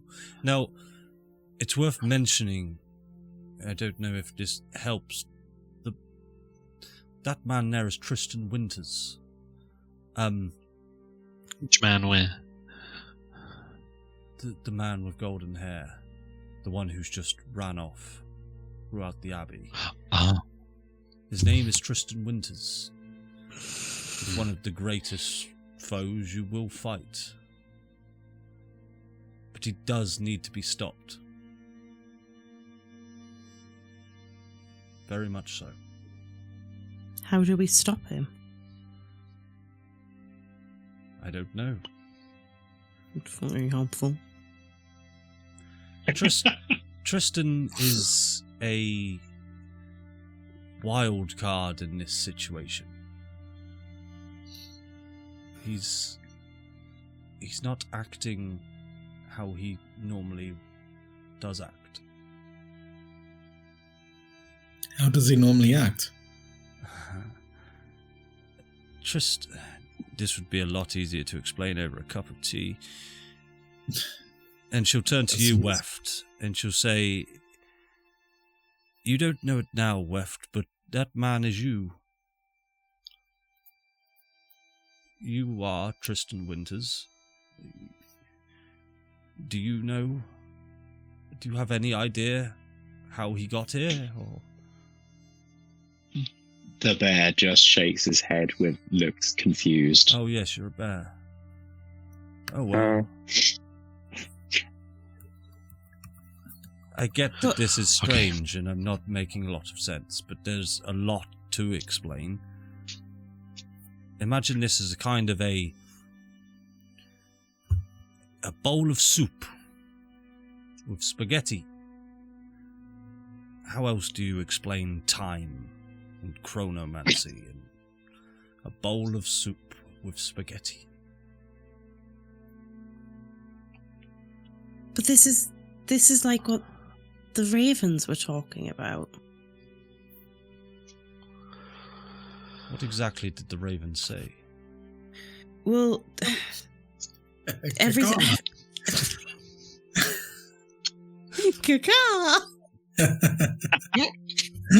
Like everything in Barovia resets. We're in it. This is Correct. This is another chapter in the world's circliest circle story. Correct. Tristan is part of an old chapter. But Weft is somebody called Corvus. How can he be Corvus and Tristan? Are they different? Are they the same? Do they... Much the same way you are Wheeze. And you are Penelope as well. But how does Tristan and Weft exist at the same time? How do Wheeze and I exist? If I could explain that, I'd have all the answers. I'd know how to get us out of here. I'd know how to stop what's coming. I don't have those answers. Fucking helpful. Fuck you. I'm trying to be helpful. I've got 2 large swords now. Look. Please don't wave Is there those anyone- around next to me. Is there anywhere nearby, guys, that you've been to recently that's safe to stay out? I mean, like outside of this building? Probably wouldn't go so far as to say it's safe anymore. They definitely We could try like poisoned us. We could try fighting our way out of here and getting back to Vallaki. We could ask the big voice in the sky what that number 8 means. It's the amount of time we've got left before we get fucking conked on the head by the rest of the fucking bastards outside. I think we need to go. As you hear a So dice yeah. roll in the sky, I think we need to go. This We need to go. Yeah, that's right. How far Getting away is my into the tower? time. Can we at least hold up there? you would know that it was a day's travel to get from your tower to the gates of Kresk. Oh, not a day, sorry. A working day. From an 8-hour shift took you. A long rest. Honestly, my head is in work mode. It took you 1 working day, which is 8 hours to get from your tower to Kresk. And what's the time of day now? This is going to be fun. As you pull out you've still got your silver pocket watch, Tilly. All of the hands, there's currently 5 hands on this pocket watch, because we haven't figured this out yet. All of those hands on that pocket watch have stopped completely dead. One of them is just clicking backwards and forwards, just clicking. As you hold it up to your ear, you can hear the cogs inside turning and spinning. You get the sense that this is broken.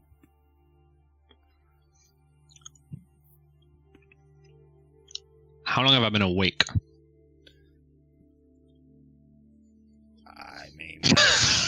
I mean, we're dealt. You'll have to tell me that, bro. I just no. I want to. I'm trying to figure out how far we can go before we all get a point of exhaustion or bell or whatever. You will get the horrible thing that we don't want to happen. You will get the sense it's super late. You should be asleep right now. I think I even said that last session as well, as you guys all should be asleep right now if it was a normal day. Right. Yeah.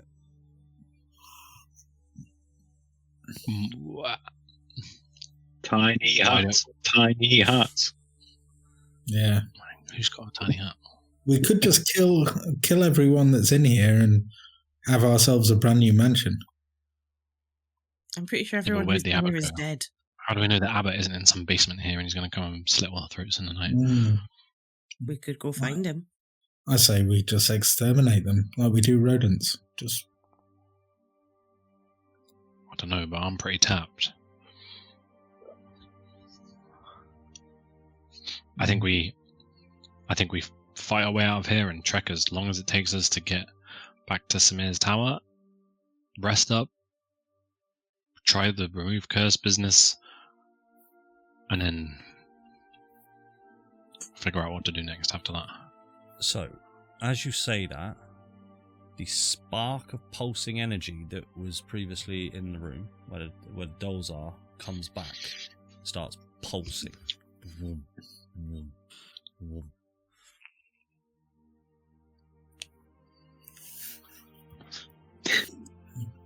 Can I make an Arcana check? Sure. I don't think I would have noticed it before. How close are you getting? I want to get a reason, like within 10 feet. All right, make me maybe 2 checks. Just make me an investigation check and make me a Arcana check for me, please. For 2 separate things. Investigation sucks balls. 6? Yes. Do me the Arcana then, and And I'll combine them both, as in the narrative. So 17. So 17. okay. So as you're looking at this spark, it is sort of eye line height. Weft, as you chucked the guy in, it just sort of consumed him as you got close. So you stay in your distance, Tilly. You get the sense that this is some kind of arcane teleportation rift. It does look unstable. Very unstable. It looks. I believe it was actually you who even got the sense that the teleportation circle you saw in the Valachian mansion was also unstable because it was built by amateurs. With an investigation, you don't hear anything, see anything through this rift itself. Weft, when you pushed the other guy through it, he disappeared and so did the portal thing, this thing, right? What if we all hold hands and do it at the same time? Go. Oh my days. Oh. Where did that voice in the sky come from? Hello, What did he Twitch. say? It went gay. Don't. Gay? Oh, Sorry. no. Why would you do that? The voice in the sky says, sorry. I apologise. Carry on.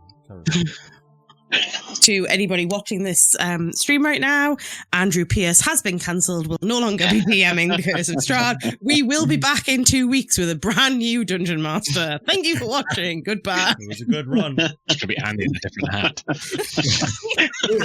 Don't spoil the surprise, Jack. To the communities that this may have affected. Yeah.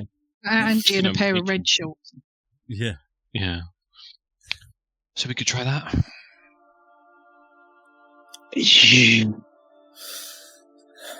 I'm just a chip in here. The dolls have made it through. So if the dolls have made it through, I don't see why we wouldn't. Yeah, can I drop wild shape at this point?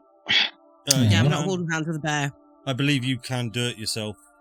Actually, I'll tell you what. Yeah. To make it easier, I'll delete your token and put you back there. Thanks. There you go. Oh, that's better. Great plan. When I was close to it, I did hear Aceris's voice. Just to put that out there, and Aceris is no longer with us, which worries me a bit. Jim, as Wef says that, you sort of look at the dolls that you have picked up, and they look aged and weathered. They look fine, Weft. They look fine, and I don't think that we've got too much choice. I'll walk over and I'll hold your hand, and I'll say, "We'll do this together, Asai." Sure. I'll offer my hand to Farah. Or I'll take it and kind of hold out a hand past what's-her-tits to Samir. Tilly got over I'm the grudge, sorry. Farah didn't. What's this about dolls in this portal? As in vain hope that I was going to collect some dolls, I threw them through the portal, but they were lost to me until now. So, as you can see, they look great. They look fine. So, I say we risk it. Where's the other side? Oh, well, it was back in a house where people were killed. I can't remember. That could be anywhere in Barovia, to be honest with you. Okay, do you know what? It doesn't matter. If you guys all trust it, then I'm with you. Let's go. I'll grab Farah's hand. Irina will not take your hand, and she will step back from you all. I'm not leaving Orion. I won't. Oh, yeah. But I can stay here. I can't leave him. He's been on the toilet an awful long time. Farah will hand over the sending doll that she somehow has despite the fact she has no memory of where it came from, and we'll just shove the doll at Irina's what's-her-tits, god damn it, what's-her-tits' chest, and just say, "We will tell you where we are when we get there. If we get there? When we get there." Orion has the other one. You need to keep that one. I thought Orion didn't have one. Did we confirm this? I went for a piss. We confirmed. We've just agreed that Orion's got one. Oh, okay, that's fine. Then ignore me. I'm just going to keep a hold of the magic doll. Time, it's like soup with spaghetti in it. Yes.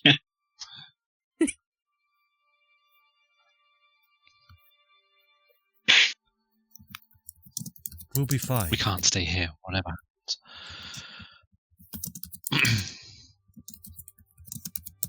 I just want to... Would you like me to go first? No, we need to do it at the same time. I want to just... At Tatiana, you make sure you bring him back. Yes, I will. I will bet my life that I will. Or I will die trying. I'll make that same bet. All right, fuck me. It seems to me that the portal, although unstable, seems to come back in this particular spot. Perhaps if you could find Orion and come back here, it might return. Possibly. Are you guys... I trust your judgment, but that thing could rip you to shreds the moment you step into it. Are you sure you trust this? Didn't rip the dolls to shreds, though. Asai says it's fine. It's fine. Yes. All right. For all holding hands, I'll Tilly will just start walking towards it as the first steps. Do we need to It's do a a small thing, practice right? jump so that we're all in time? Please forgive me for this. Can I cast Animate Dead on Neil?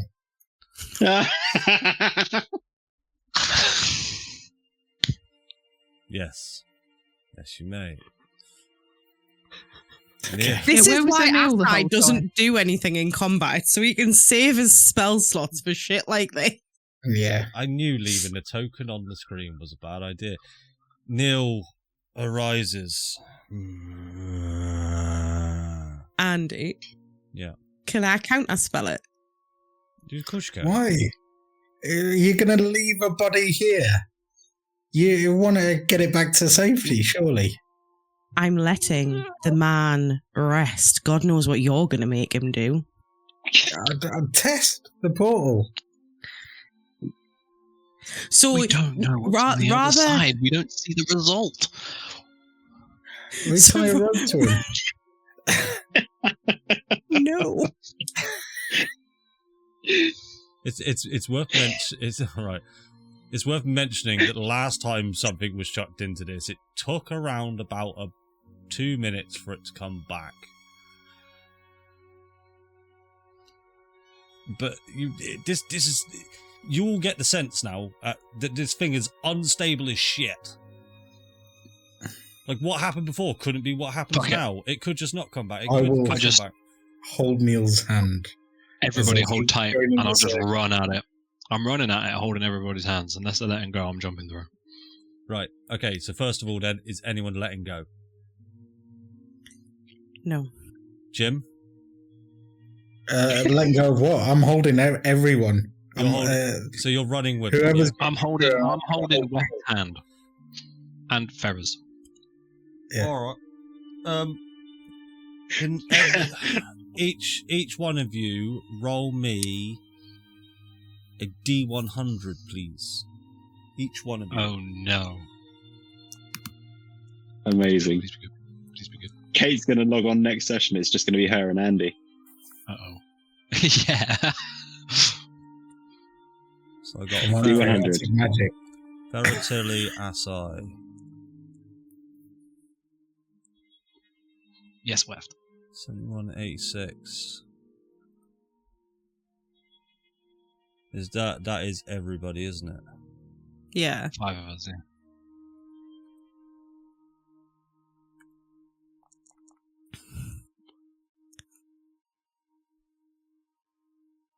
Okie doke.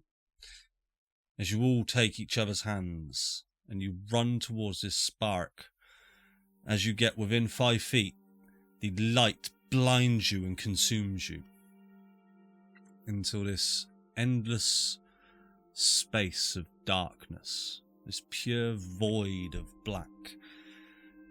You can't see each other, but you can feel the grasp of everybody you're still holding on to. The people on the end, you still feel that.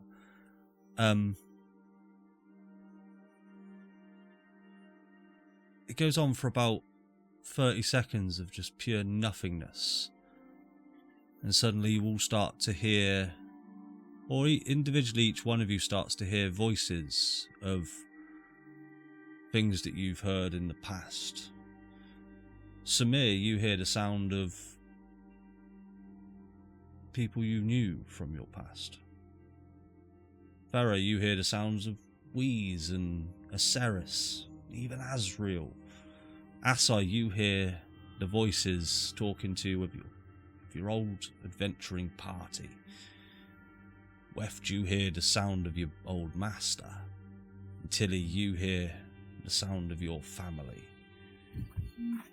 As you all travel back, and we will go to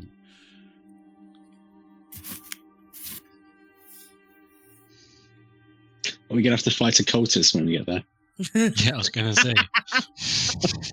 I'm preparing Guiding Bolt. boy, oh boy, yeah. Give us a second while I do some little things.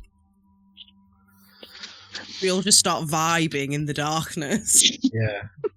We're still holding We should do hands. the Mexican wave while holding hands in this darkness. That's it. Do one of those. Fucking hokey cokey. Tiny waves. And then try and reverse it back the other way. I'm gonna, Got him, Bolt. I'm gonna need Got it, you all Bolt. to. We're going into initiative with that one. This guy is so confused.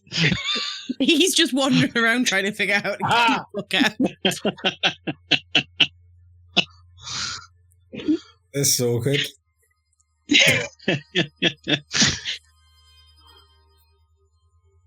Okay, Asai and Samir, just wait. Yeah, that's right. There you go. Have you rolled, Sam? Is it just messed up in Foundry? There No, sorry, I Yeah, he's lost trying to myself. There it He's is. trying to press all the buttons. The door's locked. Beep, beep, beep. Literally everyone's first apart from this guy. 1337. Yeah, it is. I have it written down. Yeah, should we do the puzzle again? I was going to say I get advantage on a history check because I wrote down What's the he on? code. 1,259, 1,260, 1,261. Okay. Yeah. Weft, it is over to you with Farah on deck. Oh god. So you all sit. So it's but- worth just noting you are all in a familiar place in the attic of the mayor's, the burgomaster's mansion in Valaki. Excuse me, it's our mansion. It is your mansion, yes. You do hold the title. Yes. It's not familiar to me. Yeah, it's not familiar to you, Samir. Right then, let's fucking wail on this dude. So yeah, well that answers my question. I was going to look to the side and see if everybody had anger or any other emotion in their eyes. So seeing Tilly, I'm assuming is just out. Fucking. right. Yeah. Okay. In which case, yeah, I'm just going to fawn whip him. I'm not going to do anything fancy. Hmm. Cool, that hits. Did you target him? No, you didn't. This is where No, it's it like didn't. fucking 200 HP or something silly. That is 7 points of damage. Let me just sort that out for him. And He gets pulled, right? Do you want to pull him? You up to 10 and feet? he gets up to 10 feet. Yeah, all the way All the way. Towards you or Farah? That's obviously just grid towards spaces. Farah. Oh, alright. There you go, Farah. Towards Farah. Yeah. The spellcaster. Now in melee. You got a shocking grasp, I'm sure, or something. I'm sure. Okay, anything else, sir? No, I'll end my turn there. Okie dokie. Farah, over to you. Samir on deck. This is very convenient because it saves me from having to walk anywhere to do what I wanted to do. So Farrell will just kind of turn away and just go, thanks. And then she is just going to lean forward and she is going to bite the cultist. Ooh. That hits. 6 points of damage. And then... So just as a rules thing there, don't add anything to your temporary hit points because you currently got temporary hit points and they just don't stack. Yeah. I kind of forgot that actually gave me hit points, if I'm honest with you. I just wanted to bite the man. Fair. And then that will end my turn. Cool. So it's worth noting as well that when you do sink your teeth in, it doesn't feel like the blood you tasted of the Wizzik just feels more darker and greasy and not nice tasting. Cool. Samir, over to you. Tilly on deck.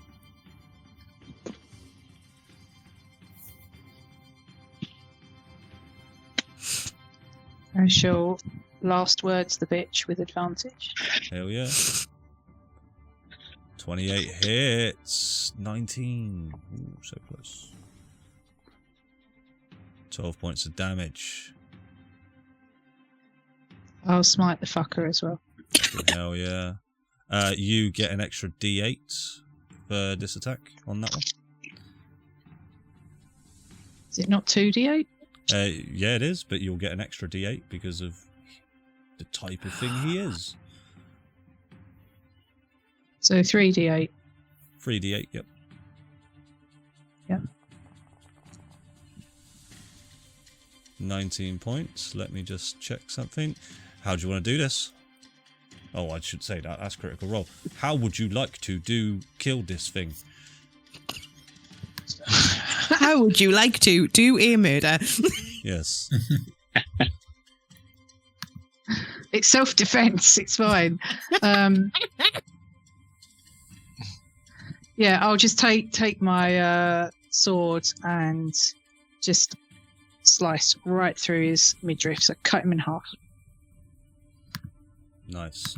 And divine energy sparks through your sword, and a large bit of light and raven feathers come down as you divine smite. Oh, a murder! Car! Well, you know, it is a murder of crows. Hey. It is. True. Crows aren't ravens. Before anyone out there gets mad, I am aware there's a difference. It's an unkindness of ravens. Is that a It thing? is. Is that actually what it is? I learnt that Yeah. on One Tree Hill. Wow, And it's a that's parliament of magpies. I thought it was Oh, what? Parliament of Owls. Of what? Owls. No, it's Parliament of Magpies. I know that much. I've never heard of owls, but I mean, I've heard of owls, but The guys, Wow. feathers. Never heard of owls. No, I'm sure it's a Parliament of Owls as well. I'm the shittest ranger there ever is. Yeah. Yeah. What's that? What It's is coming this? right for me. What? It's because you're constantly crawling around on the floor looking for spiders. You I don't don't look think up. I spiders. I don't know how true that is, honestly. Cool. Oh dear. Combat has ended. The scene is yours. You're back in Vallaki. Would like to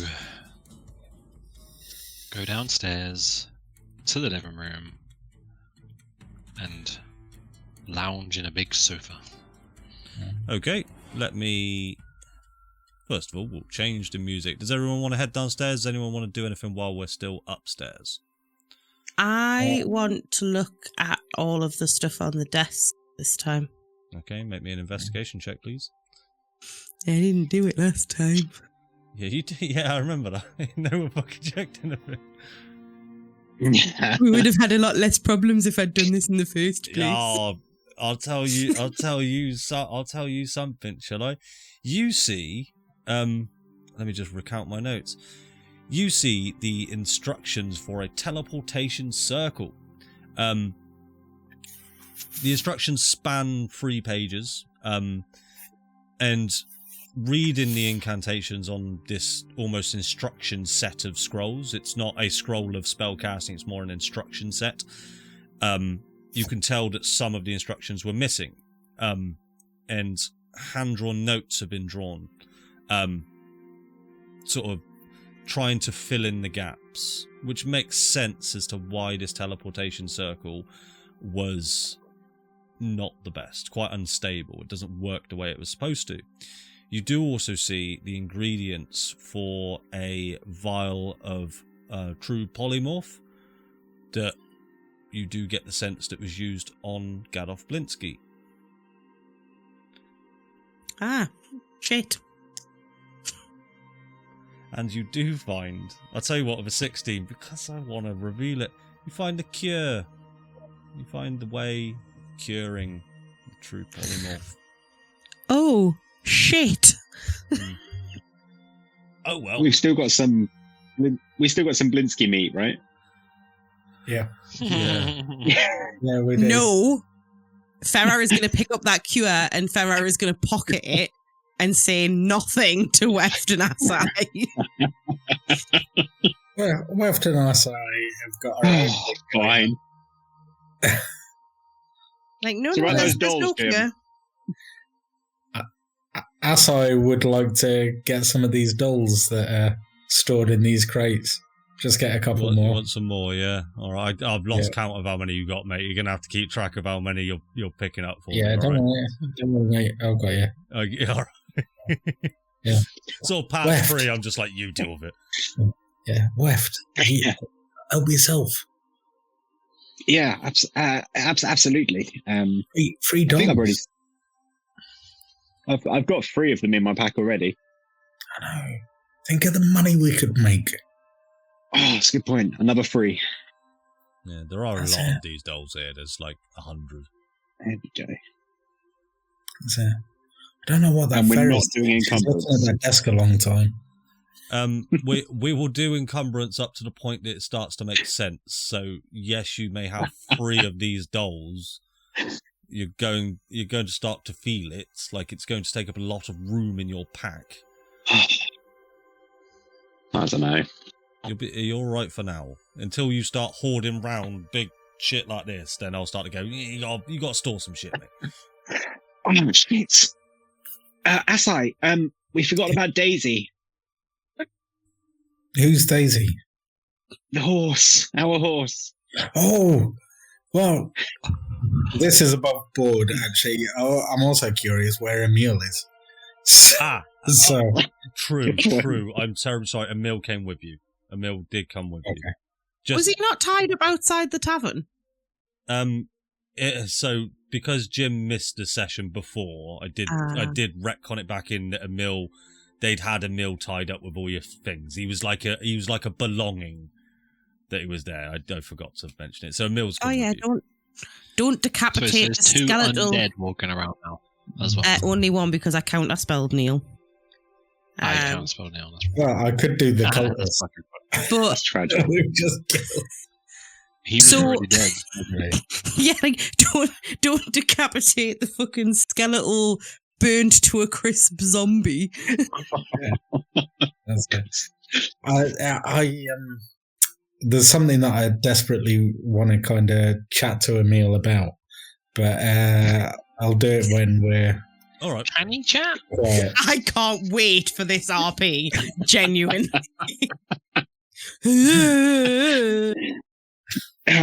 Let's bring it right. Place yourself wherever you guys want to be. There you go, Jim. There There he is. There he is. Yeah. Up on the sofa. Yeah, so I'll that- join you, bro. You do know that there is a living room down to the bottom right. Small, cozy place. There is a larger living room to the north. But if you remember rightly, Elliot West is in there, who is dead. The man in the gimp suit. Oh, yeah. It's up to you. Everyone's favourite gimp. Come on, Emil. You can actually control him, by the way, Jim. Oh, can I? Yeah, Nice. you've got wherever you want. Sorry, what the fuck is this? This is a size pet. Okay. He was a werewolf. He tried to betray us. Orion tried to kill him. Orion failed miserably. Him and his mates then tried to kill us. We killed most of them. All almost died. Orion nearly ripped me in half. Except this guy tried to kill Orion like 6 times or something. And Orion was like grappled and restrained, and this guy still couldn't hit him. It was kind of embarrassing. Ryan's pretty So then nifty. he somehow survived a power word kill, which was really interesting. And then I might have set him on fire. Oh. And then Asai did this, and now he just kind of follows around looking at weird. Okay. That pretty much sums it up. Good summary. Yeah. So you guys have had a pretty rough time. It has not been fun.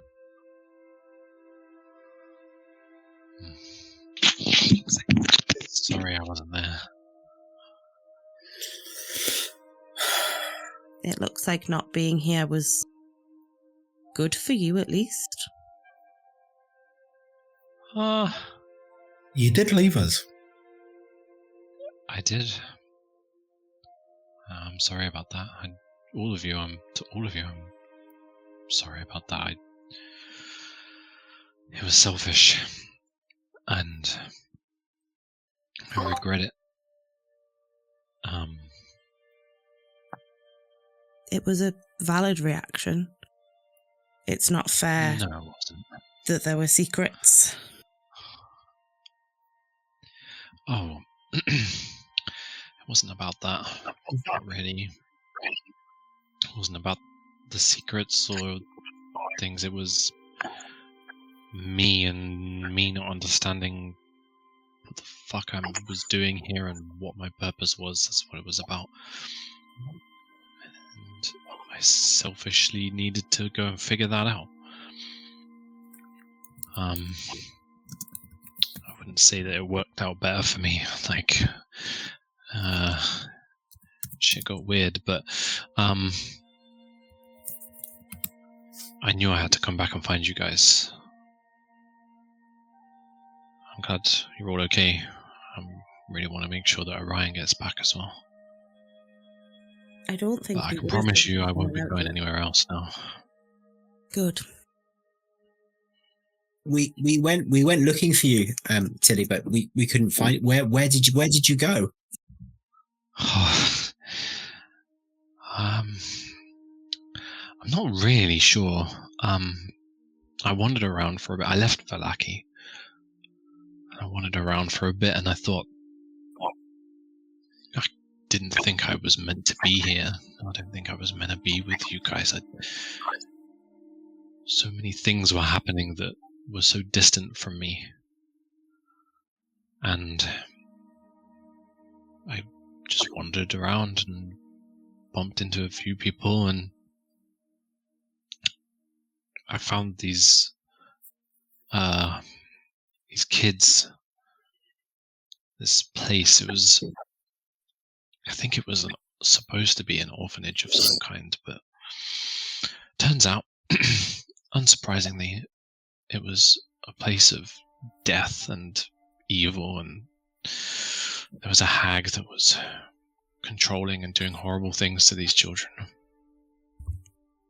The short story is, I had a decision to make in a moment that might have cost my life, and I realized none of this was about me. None of this going on was about me. I thought I had to prove myself, and that wasn't true. I needed to do something else meaningful, so I thought I was going to die, but I didn't, and I saved those kids. And then I decided, now I knew what I needed to do, I was going to try and find you guys again. So I came back to Valaki, thought you might be here, started asking around. And then I couldn't find you, so I thought, well, maybe... It's Dimitri, right? Dimitri. Andy. Yeah. It's me. I just forget his fucking name. Jack and names, I thought man. I'd try. I'm sorry. I thought maybe I could find Dimitri, because he might know where you'd gone. I started asking around for him, and Dimitri seems like a guy that everybody would know, right? It seems that way. Yeah, well, nobody seems to know who Dimitri is. In fairness, I don't remember seeing him in Valaki. Yeah, he came to Valaki one time. Yeah. Oh yeah, he was, Yeah, he was in the pub, wasn't in he? the inn, wasn't he? I was asking around for you guys. I was asking around for Dimitri. Everybody had heard of you, obviously. Nobody had heard of Dimitri. Almost like he didn't exist. At this point, I wouldn't be surprised if he didn't. No, maybe not. But it got me worried. So I went with the next thing, and I thought you must have moved on somewhere else significant, and Kresk was the next logical place to start looking. Looks like I turned up at a decent time, so... Yeah, I think if you'd come 5 minutes later, you might have been a little bit more upset. Weft is going to be fiddling with his slightly sliced neck at this point. Oh, with a thankful look in his eyes. I'll drop you a cure wounds on that one. Run over and quickly. Oh shit! You're bleeding a little bit there, bud. Sorry, it was a close shave. Yeah, Weft, too close. Oh, look at that. You've got something on you. You've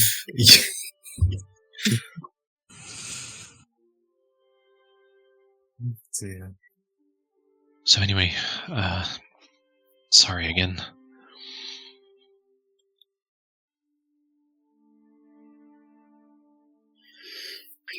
These guys were pretty caught up, if I'm going to be honest, Tilly. Yeah. You weren't caught up? It's good to have you back. It's good to be back, Asa. Yeah. Did you find the wine? No, just a hag harboring small children that I didn't manage to kill, but... Yeah.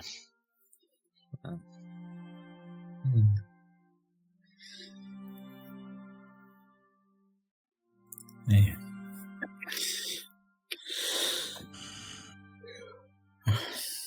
Now we sleep. Yeah. Wow, that sounds like a great idea.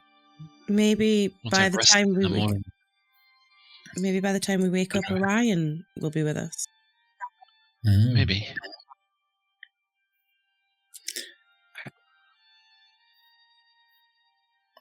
I do want to. In the morning, we'll try the thing. Okay, I appreciate that. Thank you. I mean, what does a vampiric werewolf look like anyway? You know, I'm not entirely sure that you can be both. Maybe they cancel each other out. Who knows? Maybe I'll wake up in the morning and I'll be normal.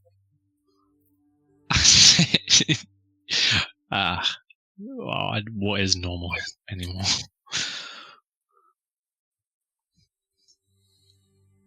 All right.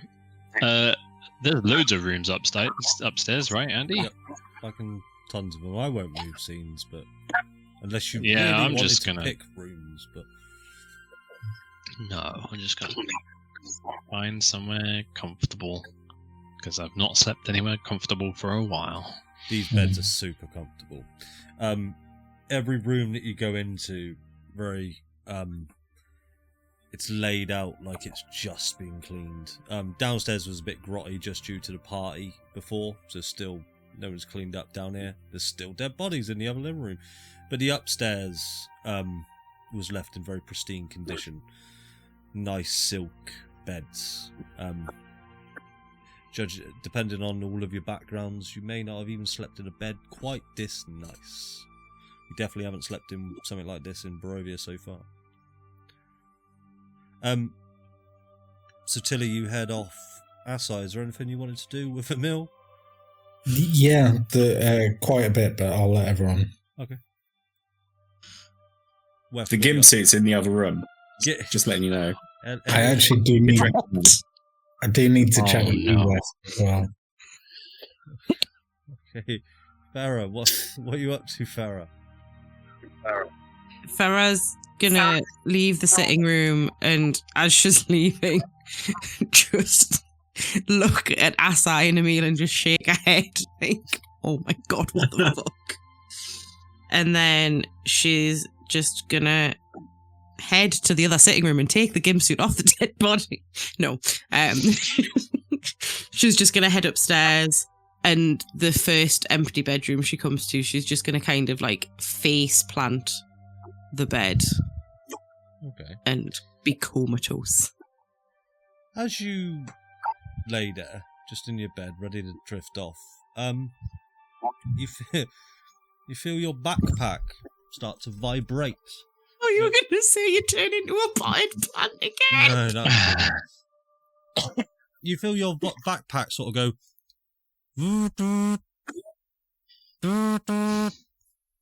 Is there an iPhone in my backpack? Yeah. Has there been an iPhone in here the whole fucking time? And I could have called for help. D&D, bring on this there. And then the vibrating then stops. So the vibrating does stop. I mean, I'm gonna like. Is it her vibrating doll? Yeah. It's either an iPhone or it's something very, very different. So as you root around in your backpack, because it's taken you a while just thinking what's going on, as you're rooting around, you see the scroll of identify, and it just suddenly goes beep beep beep. And as you look on the top of it, it's got the voicemail symbol on it. Would you like to unfurl the scroll of identify, or would you like to ghost him? No, I want to unfurl the scroll of identity. Now I know he's got fucking voicemail. Send it to voicemail. So Hey, Sarah, identify this. No, I'll just send it. Mail. Yeah. So as you unfurl the scroll of identify, you do hear a strange voice come into your head, and it sort of goes, "Boo. This is the Vodafone voicemail service for Scroll of Identify. You have one new message. Message 1. Ah, yes. Hello, Farah. I couldn't quite reach you before. This is a new thing that I can do now. So, last time we spoke, you requested that I try to identify myself. Well, I took that as part of a challenge because I just couldn't manage it before. But I think I'm getting somewhere. I think I'm an actual person, Farah. And at this point, you can answer the call if you like, Farah. You can almost just invoke the call, or you can continue listening to the message. It's up to you. I want to answer the phone. It's like when somebody's going, hello, hello, I know you're there, pick up. And I was like, hello? Sorry, I didn't figure. Yes, hello, Farah. It is I, the Scroll of Identify. How may I help you? What do you mean you're a person? Yes, you listened to my answer phone message, I presume. Yeah, what do you mean you're a person? It appears as though I may actually be a person. I'm not. But you're a scroll. Yes. Interesting topic, that, isn't it? It appears as though I am an entity trapped inside a scroll of identify. The person who trapped me here, his name is Dmitry Deminsky. Motherfucker. It appears as though I've been trapped here for a long, long time. That's about really all I've dug up so far. I hope that helps. Do you know your name? No. I'm afraid The not. DM notes didn't go that far. He didn't think that far in advance. He didn't think I'd answer the phone. No, I just haven't. I haven't had the adequate time to prepare whatever I'm doing in order to identify myself. I appreciate you finding out, and I do hope you know his can name, find out fucker. more. Sorry, I had to. Tell me his name. And I want to help. You want to help? Well, why would you help me? I'm just a scroll of identify. Well, no, we've established you're a person. Oh, You're yes. just stuck in a scroll of identify, sweetheart. Oh, yes. Well, I suppose there is one way you can help, and that's to find a find a high-level wizard who has the innate ability of casting Identify. Maybe it is just the case that I cannot identify myself. It's kind of like if you were to ping 127001, you would also always go to localhost. But if somebody else were, if somebody else were to ping, it may uncover. No, that's too niche a joke. I get it. I do. I get it. It may just be a case of pinholing. There may be an outside source that can identify me. Now, Farah, there is also something that I have discovered, not about myself, but about where we are. We are in Barovia, Strahd's domain. Mm-hmm. It appears as though time is completely collapsed here. Time is a constant throughout the world of Faerun and the other realms, but here in Barovia there appears to be 5 consecutive timelines, all running at the same speed. But to what end? I'm not too sure. But the way it's currently going, it can only end in what I can only imagine as a cataclysmic event that will stem outside of this plane and the other planes around it.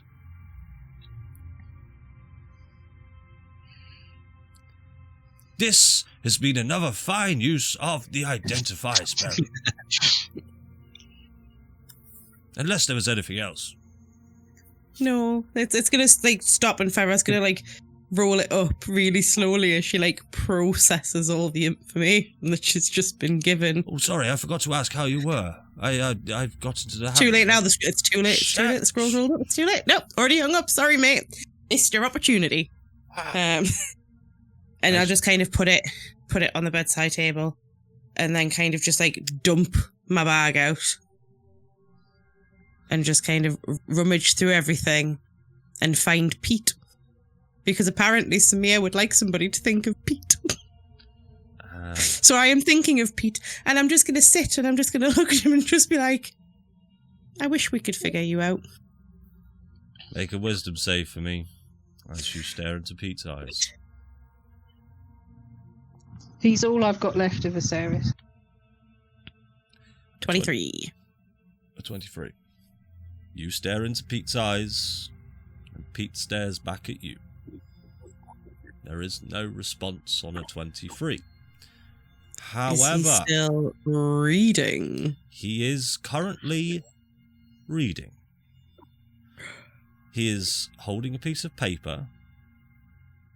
Before it had a line and a circle drawn on it. Now it has a picture of flames. Large orange flames. Honestly, that feels like something I should tell everyone. But also, Farah's so fucking exhausted that she's just going to kind of look at it, not process that because of the Identify spell thing.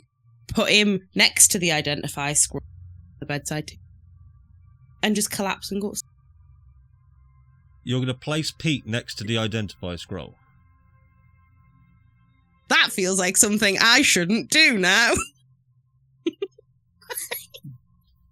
You hear the Identify.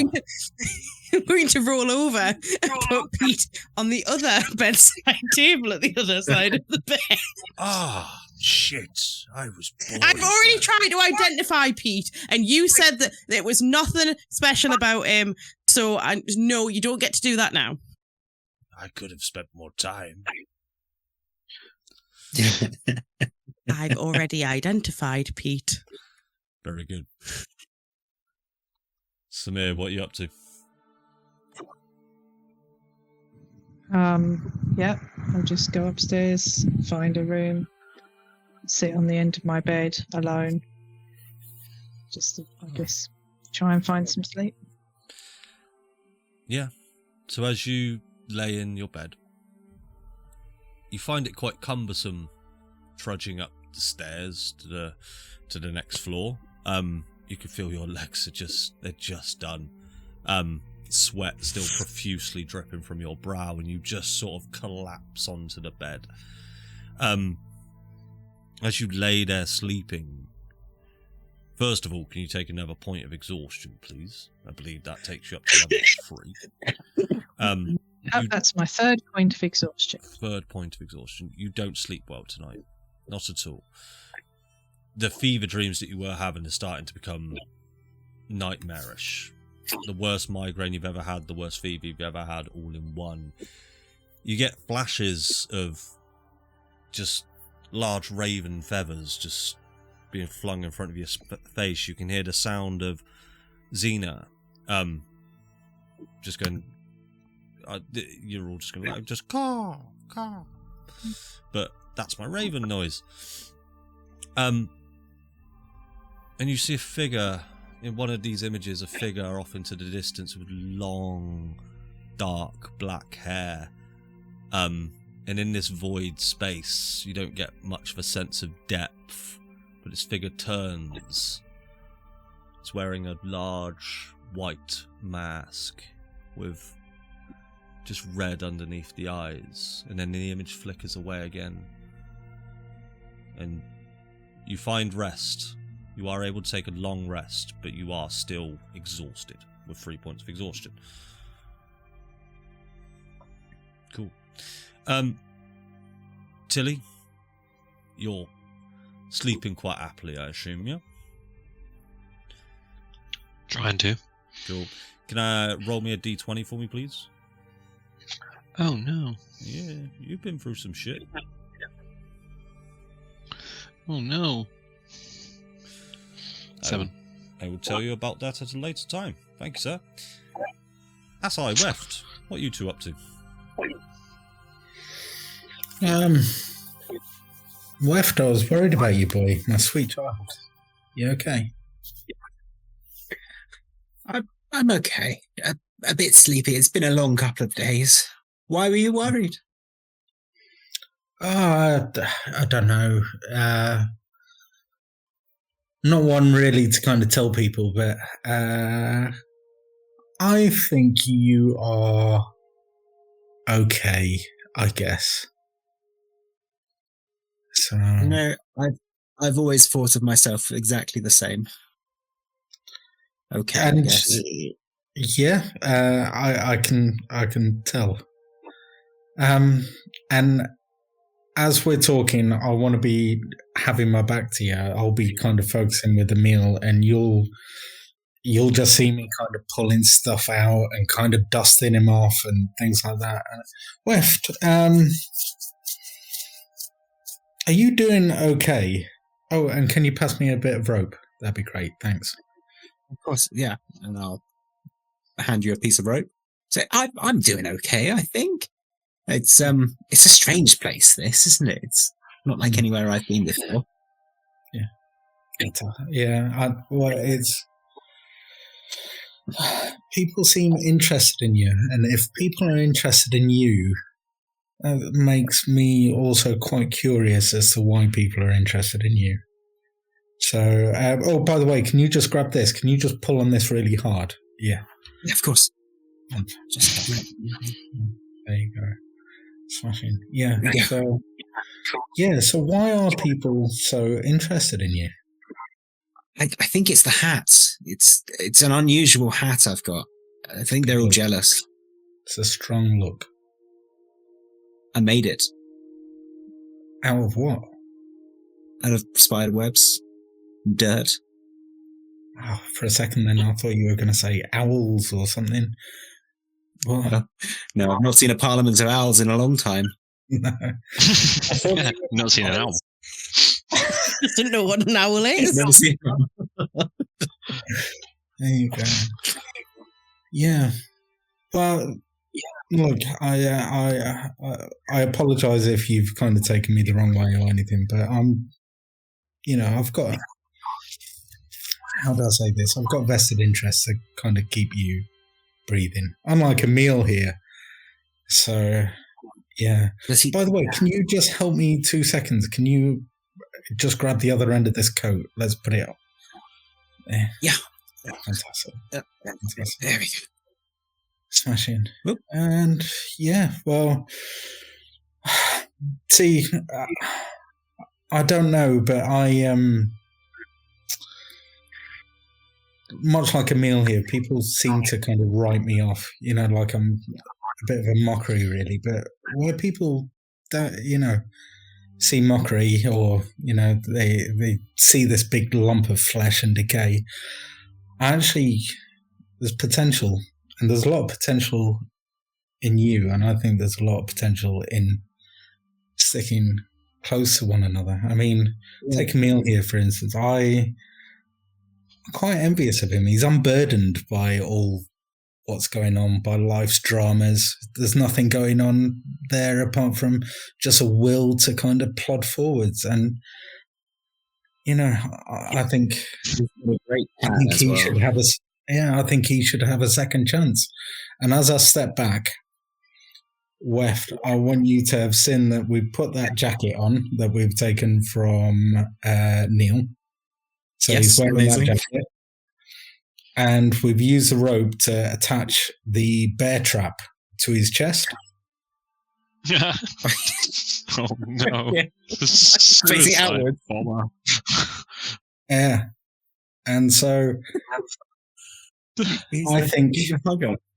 I think, Weft, everyone deserves a purpose and a second chance. Do you know, I'm going to look up and down at Emil and I'm going to say, Asai, you are an absolute genius. Not in a million years would I thought of doing this. You're very, very, very talented. I've always been looking for a master, and well, I'll be honest, I think I've found one. You flatter me too much. Stick close, and trust me, Wef, when I say I know what's best for you. So, let's see. Let's find our potential together. Absolutely, and I'll offer you a crisp high five or a hug. Yeah, but away from Emil. Away from Emil, yes. And there we go. So I need to ask a couple of questions here. So you've given the robe of useful things to Emil. Do you wish for? I don't know how you're going to tell him this, but would you like him to attune to it, or just carry it for you? Just carry it for me. Okay, it won't be it will not be useful unless somebody attunes to it, and to attune to it you need to wear it. No, that's absolutely fine at this point. Okay. I just want him to have pockets. And you are attempting to make a makeshift bear trap on his chest. Yeah. All right, roll me a performance check then, please. Yes. With I'm assisting, right? Taking some time, yeah. And yeah, take some time, assistance. Let's do this with advantage. Yep. Okay. What do you need? Performance. Performance. Why else would you roll to strap a bear trap to someone's chest? Yep. I mean, to be fair, can I cast guidance as well? Of course. Why not? Add a D4 to that roll, please, Jim. Okay. Right, so it's 17. Where's the D4? There you go. 18. You make a very, very decent bear trap attached to a zombified corpse of Emil. And it will last. Don't get too close. You may have trouble sleeping with him now, though. That will probably be your only issue. That's okay. I'm like an elf. I only sleep with I'm him. going to sleep with him. Sleep next. Yeah. To him. Jesus. Sleep next. Don't sleep. You know. It's all right. Wow. Okay, that's a thing. Brilliant. Anything else you two would like to do at this juncture? Yeah. Now that's over. I'm excited. I'm going to fall back into my chair and go to sleep. Just a normal day for West. So, Weft, as you try and close your eyes, I guess you'd hear the sounds of Asai giggling manically to himself that there's a bear trap strapped to his friend. Asai, I assume, would find that quite amusing for quite a while. You hear the grumbles of Emil going, and you get the sense that he's trying to say something, but he just can't. But he looks pretty sad. There's sadness in his eyes. Poor Emil. Does he need a hug? He does. He requires a hug. Where he also has charm. No, he doesn't. He doesn't have charm. That'll be fun. That will be fun. But you can't help but think back on what has just happened and the things that Tristan, the Abbott, has said to you. And these memories just keep on flooding back. It's up to you whether you believe what Tristan has said, what Irina has said. It's up to you what you make of it, but the memories are starting to flood back. They don't feel like your memories, but they are in your head. And you start to get dark thoughts. Not again. Yeah.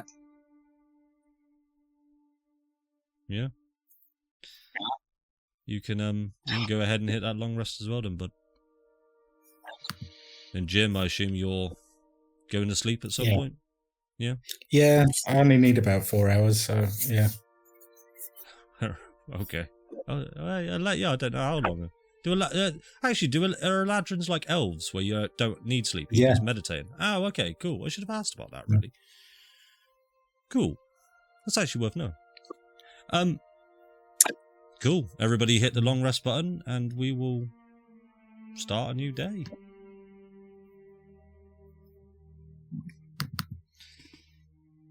As you all awaken. Weft also hit shield. Oh dear. We're protected. Fantastic. Okay. As you all awaken, it is the start of a new day. It is worth mentioning that the solstice reset that you all knew of and were told about quite a few sessions ago, but it wasn't that long in game time, so I'll just tell you, this will be the final day of the solstice reset. It will start to become daytime again tomorrow.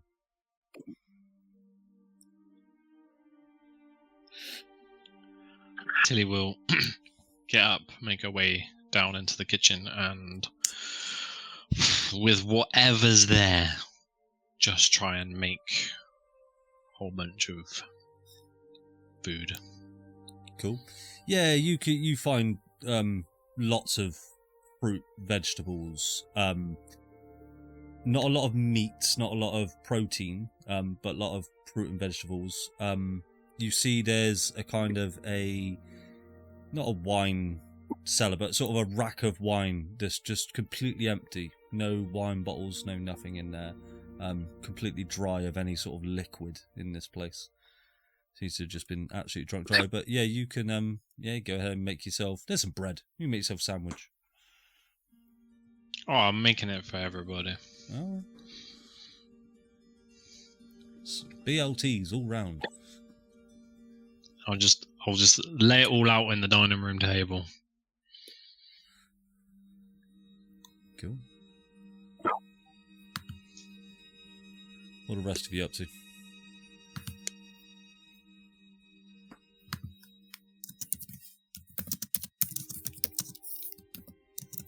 Vera? I'll wait for Samir when he comes down and...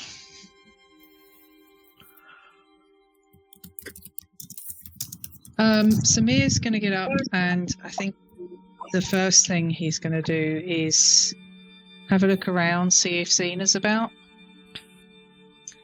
Where you currently are, no, you don't see her at all at the moment. Right. he's going to attempt to pray. Okay. Roll a D100 for me, please.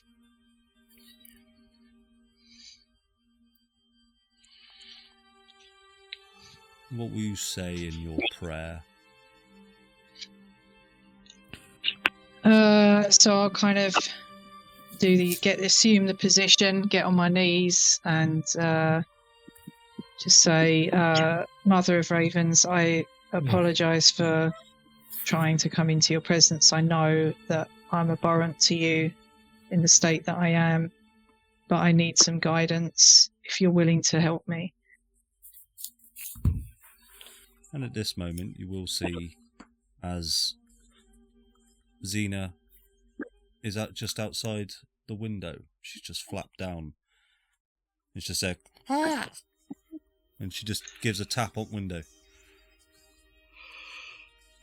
Yeah, I'll open the window for You want to tap open? window. You want to open? Window. I will, yeah, but I'm not going to fling it open and shove her off. I don't know whether it opens in. Yeah, we'll say it's one of those windows that you just open window. So you open it. Oh, okay, yeah. And then yeah, open up to window.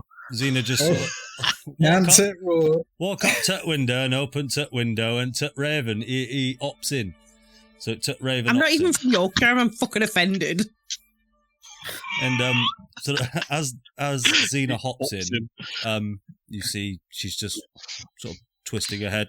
And eyes flicker.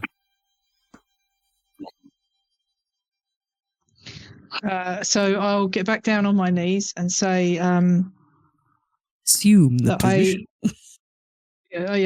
I've assumed the position. I say, Mother of Ravens, you know the position that I'm in. I have been affected by this curse, but this lycanthropy, I don't know about anything about it, but I feel like you came to me last night in my dream, and I feel unsure whether or not the path that I need to walk is to actually see this through rather than remove. And I just need a sign, something, anything. Tell me what I need to do to help these people, what I need to do to walk the path that you've put me on. Okay.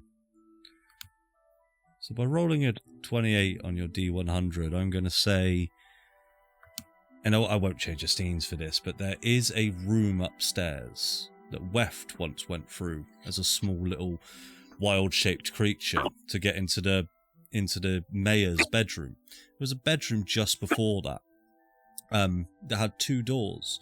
There was one door leading out into the hallway, the other door leading out into the mayor's bedroom. One of those doors is open. You just left it open. And where the window is currently open, a large, great waft of air wafts through the window. And it slams shut the door that was currently open. And as you turn, the door that was closed to the mayor's bedroom just creaks open. And you see Xena just sort of just hops about. Okay. Thank you for gracing me with your guidance and your presence.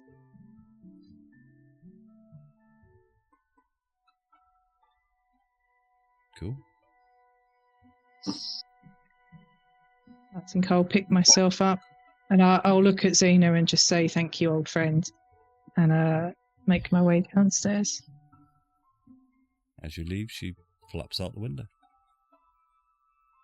I thought you literally were saying she salutes me as she leaves the room. Ta-ta! Ta-ta now! Caw-caw! Ah! Cool. Yeah, Tilly's waiting for you in the dining room, I do believe.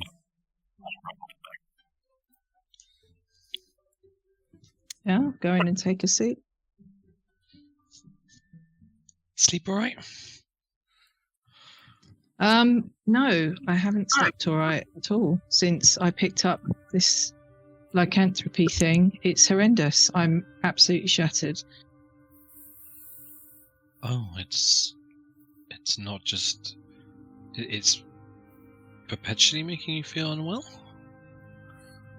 Yeah, all the time. Okay. I don't 100% know that this would work, but definitely won't hurt to try. Well, actually, I think I need a little bit more time before we start messing about with it. Okay. Well, if you change your mind or you feel ready, let me know.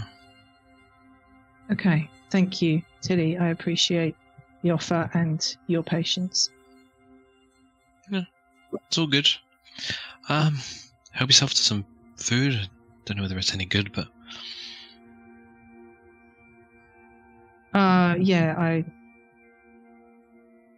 Yeah, okay, I'll take some food.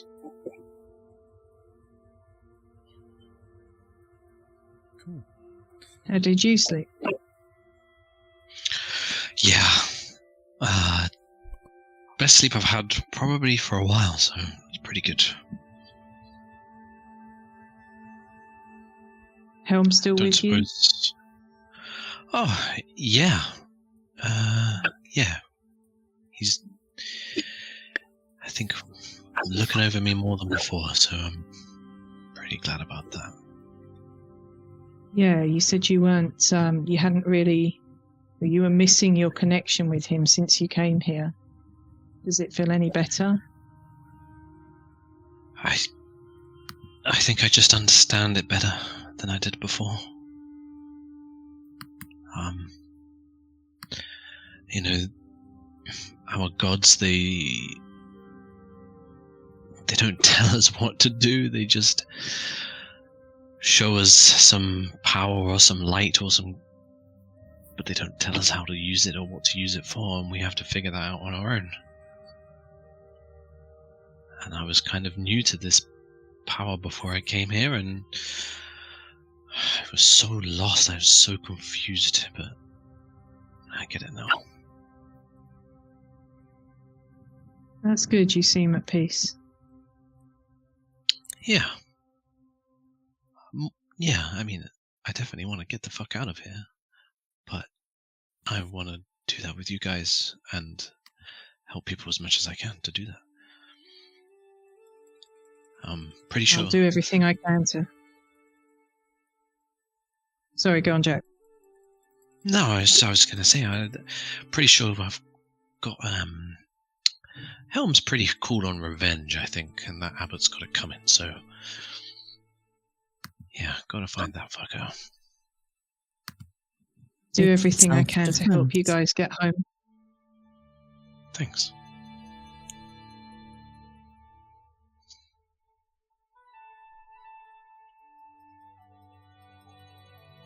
Don't suppose Orion's made his way back overnight or anything? No You've sign seen of him? I Orion? can't say I've seen him. No sign of Orion. I'm sure he'll be fine. I hope he gets back before the curse takes hold of him as well. Yeah. Me too.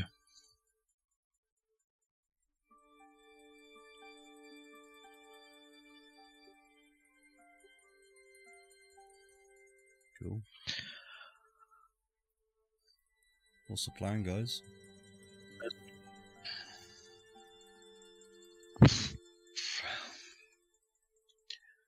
What the fuck do we do now?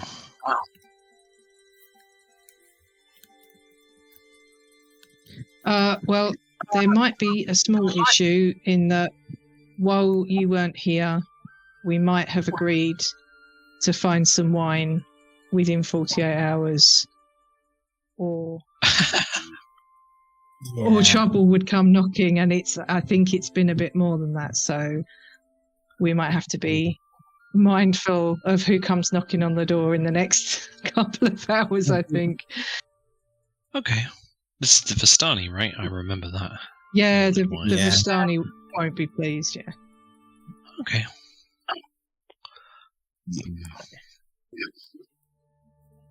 Well, I mean, we were going to do it, and then we got attacked by werewolves, and it kind of spiraled from there. yeah, I don't think they're going to care about that all that much. Oh? No, I don't think it's going to be an excuse that they recognize. You know? Oh, I see. There was me hoping that you'd fireballed them all in your absence, and they were no longer an issue. No. I should have done maybe, but yeah, they haven't wronged So me. we either need to find some wine, or possibly a child, or a way round them. A child? Well, they were missing a child, and we decided that it was probably more efficient. They either wanted the child back or they wanted the wine, and we decided we might go and see the wine as it was on the way anyway from where we were going. But yeah, it didn't turn out the way we'd hoped. Perhaps DM, we should how- pivot. Were we told how old the child was from the Vistani? Oh, no. Okay. Any child do?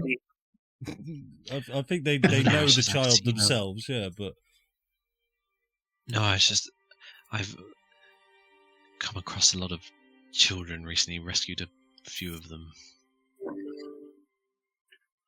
So maybe she was one of them. I don't know. So you did learn the child's name. I know this child's name. Why can I not remember it? It was not one of the children that you rescued. I will find you the name of Okay. it. That's cool. Arabelle. That was it.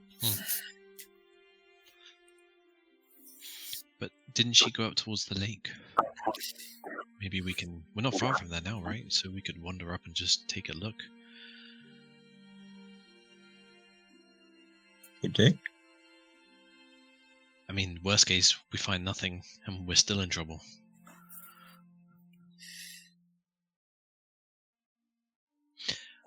Yeah, we So- can look. I didn't agree to their deal, so maybe I can have a conversation with them? If you're willing, it's not a bad idea. Yeah. Could try that. But we could check the lake. Maybe find the I kid. think that's as We much, find the kid, problem solved. that's as much of a plan as we got at the moment. Okay. Maybe we'll stumble into something else useful along the way.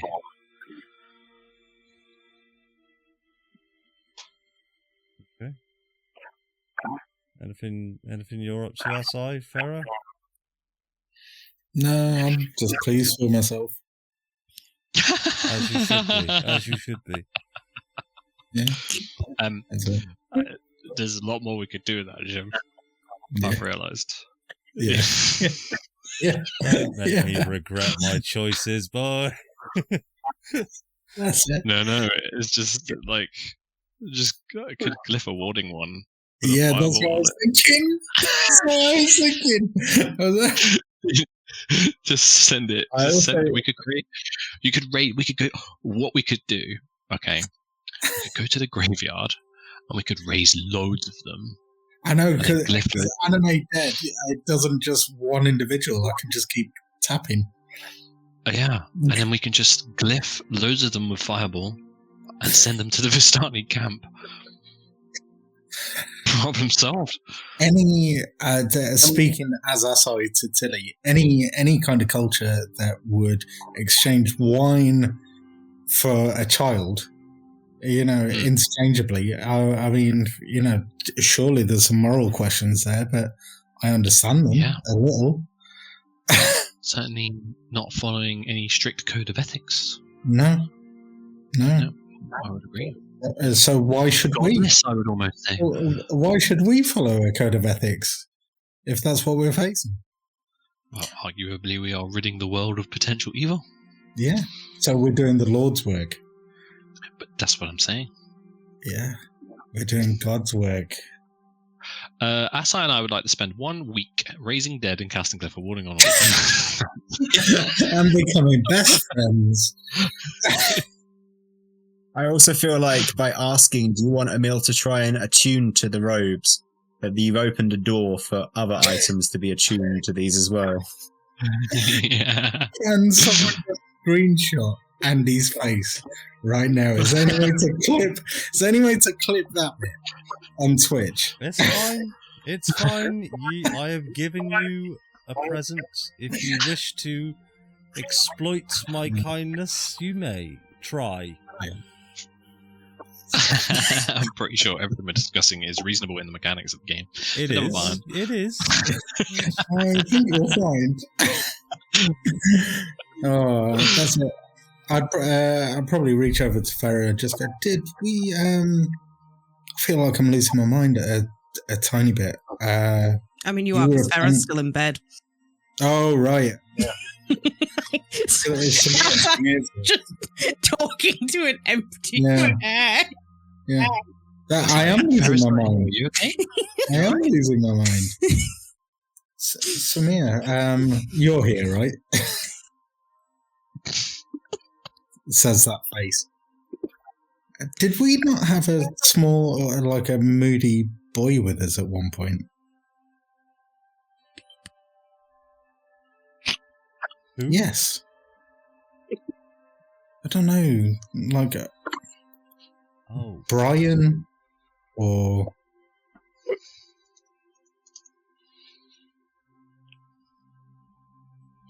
good chat, Samir. Good chat. And I do an insight into Samir's charisma. Sure, make an insight check. Sam, I don't know whether the fuck you're making persuasion or deception at this point. You tell me what he sees.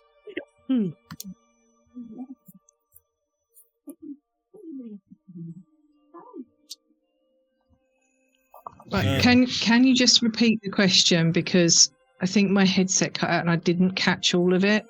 Yeah, I just want to understand the context a bit better. Essentially, just what's happened with Orion.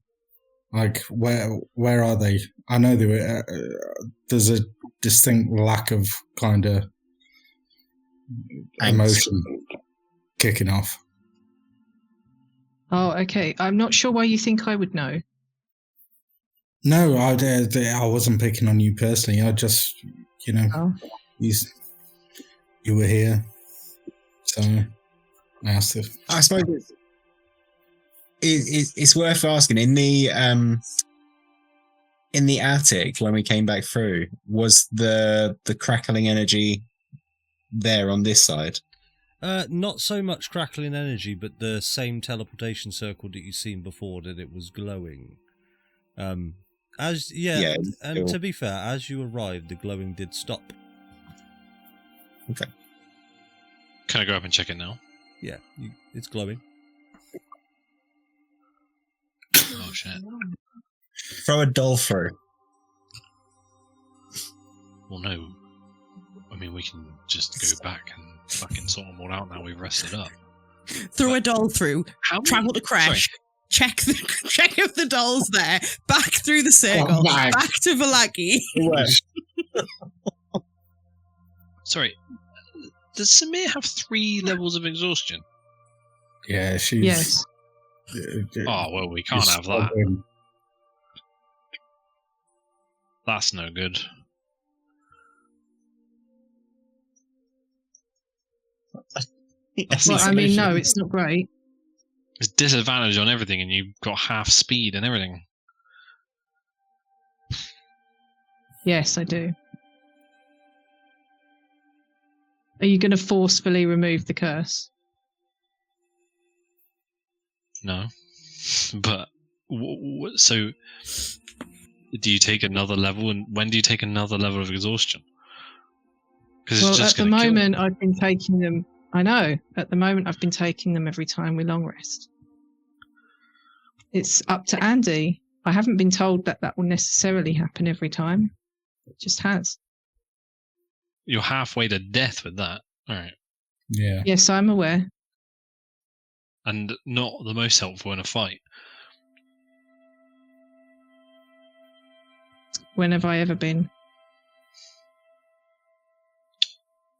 Well, I'm pretty sure you have, but...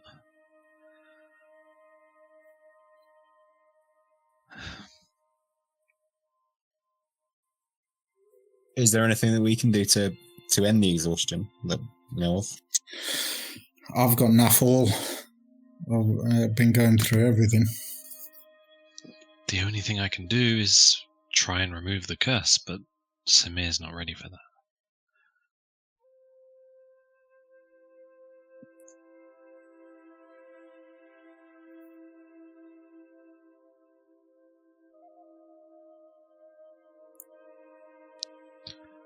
No.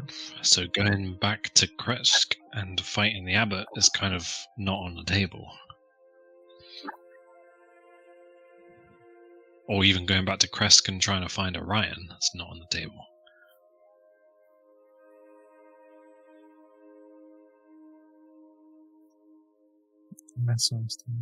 Wouldn't we need Orion to fight him anyway? We need to be at full strength. For sure, but you're not at full strength, so what are we gonna do?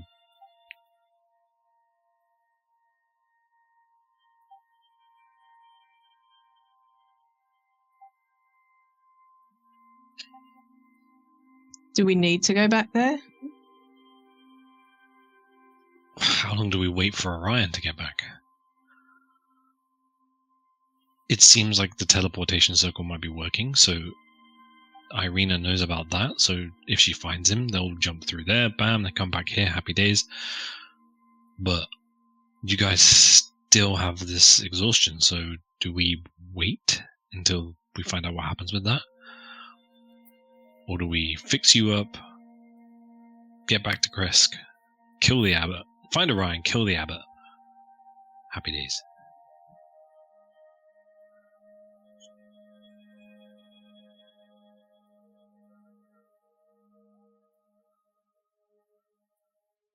Oh, I can't answer that. But I am what I am at the moment.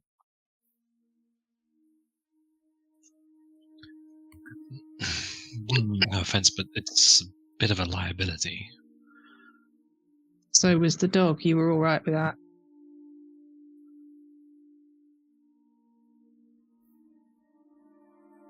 Fair enough.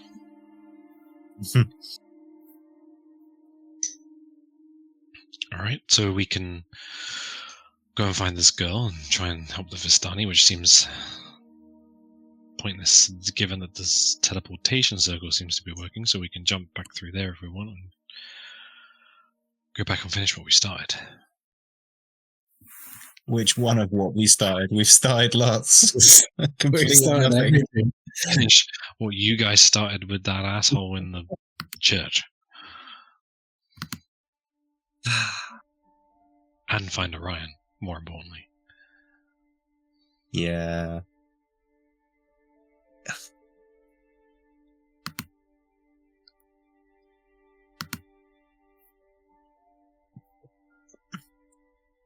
Worth mentioning at this point, who's got the other sending doll? Farah, I think. Is that you, Farah? Are we assuming so? Because I don't actually know. Yeah. Yeah. We've worked that out.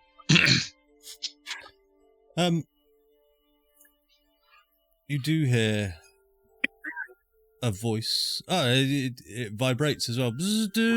Oh my god, can people stop ringing me while I'm trying to sleep? For fuck's sake. Conducting business. You wake up, you check the scroll of Kind of like- identify, and We need a there's burner phone. Smack my hand around on the bedside table, knock the scroll of identify off on the floor, get the, like, feel the sending doll, like, Yeah. hello. Farah. Is this Farah? Hello. Yes, what you want? It's me, Irina. Ah, what's that tits? So we've got ourselves in a bit of a, and then it cuts off because this is sending. You can only do, and then it goes bzz, bzz, bzz, bzz, and it's vibrating again.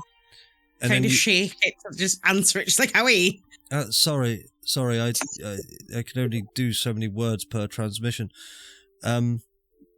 Bugger, I've already messed it up. And then it cuts off again, and then it comes. My back. response is just going to be more efficient.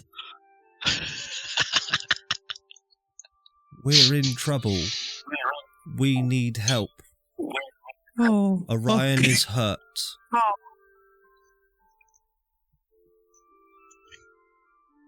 Bye. Over.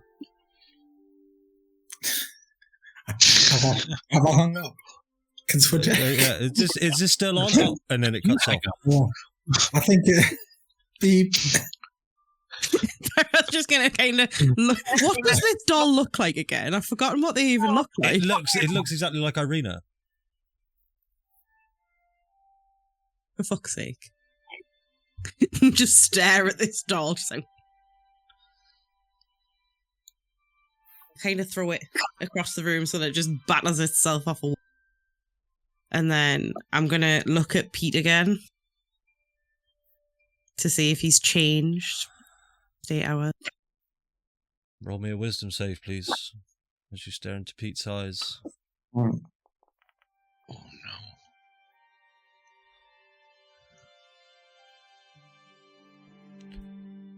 A 26 and a 19 on the die. Wow. As you stare into Pete's eyes, and Pete stares back, a tiny voice pops in your head. Hello. My name's Pete. And you must be Farah. Is that right? Yes. Hello, Farah. I'm Pete, the rat. I've terribly enjoyed travelling with you all this time, and I've been waiting for the single moment that somebody would be able to contact me. I wish Osiris was here. Osiris would have fucking loved this. I'll tell you what, I did very much like travelling with that one you call Osiris. She was very kind to me. She was a good egg. I miss her. Yeah. Well, what you after? What's with the drawings? Oh, I just like making pictures. Are they of anything in particular? Oh, things to come. Many Like- things. Circles. Is everything going to be on fire? Oh, yes. Quite possibly. Like worse than when everything was on fire in Valley? That was quite the fire, wasn't it? It- This is a fire of catastrophic levels. Planes of existence destroyed. Everybody dead. Billions of lives lost.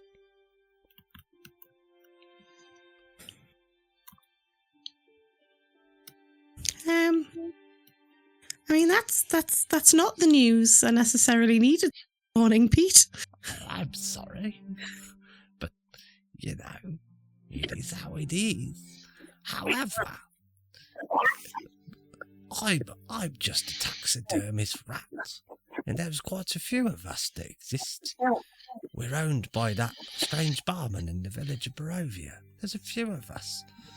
There's a few of you. Yeah, there's quite a few of us. It keeps quite a lot of us around. Now, our picture is only one of many. I'd quite like to be reunited with my brothers and sisters at some point. There are more Petes and Petettes. No, they've got other names. Like, my name's Pete, because that's what Sarah's called me. What are the others called? There's Linda and Rosemary. It's trouble. It's hard to remember. There's Marcus and Lee and George. He's a bit of a knobber, but he's okay on occasions. Any more? Oh, and Susie.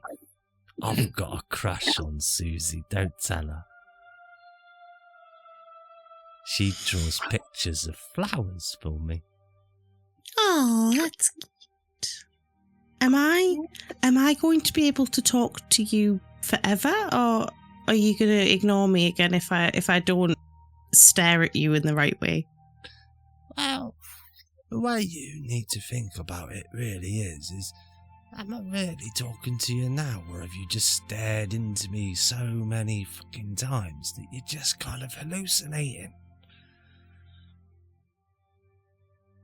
I mean, I have just had the best night's sleep of my life, and this entire thing still feels a little bit like a fever dream. It is worth mentioning that this rat it's still just a taxidermist rat. It's not moving in any way. The mouth isn't moving. It's not physically talking to you. This is just a voice in your head. This happens a lot. I'm starting to get some concerns. First the scroll, then rat. Yeah. That's fine. Thanks, Pete. I hope you like continuing to draw, and one day we'll get you a tiny sax. Ooh, a tiny saxophone. I could play a melody to Susie next time I see her. You could. She might like that. I don't know how to play the sax. We'll teach you. You just have to do some reading. Some reading. Do you know what? I do love to read. I love it. Okay. Bye, Pete. And I'm just going to put Pete in my back. Oh. Okay. It was lovely to meet you. And then I'm going to stop and I'm going to think for a second. And then I'm just going to pick up Pete out of my bag again. Mm-hmm. And then pick up the scroll of identify, look at them both, and just kind of go, I think I've lost my mind, and run downstairs. And a voice comes into your head again. It's me, the Identify Scroll. No, I can assure you I'm quite real, as much as it appears. I don't know why you keep trying to speak to that rat, though. Very strange. Bye. And just appear in the dining room or wherever everybody else is now. And just be like, it's real. And he spoke to me. And just kind of like hold them both up.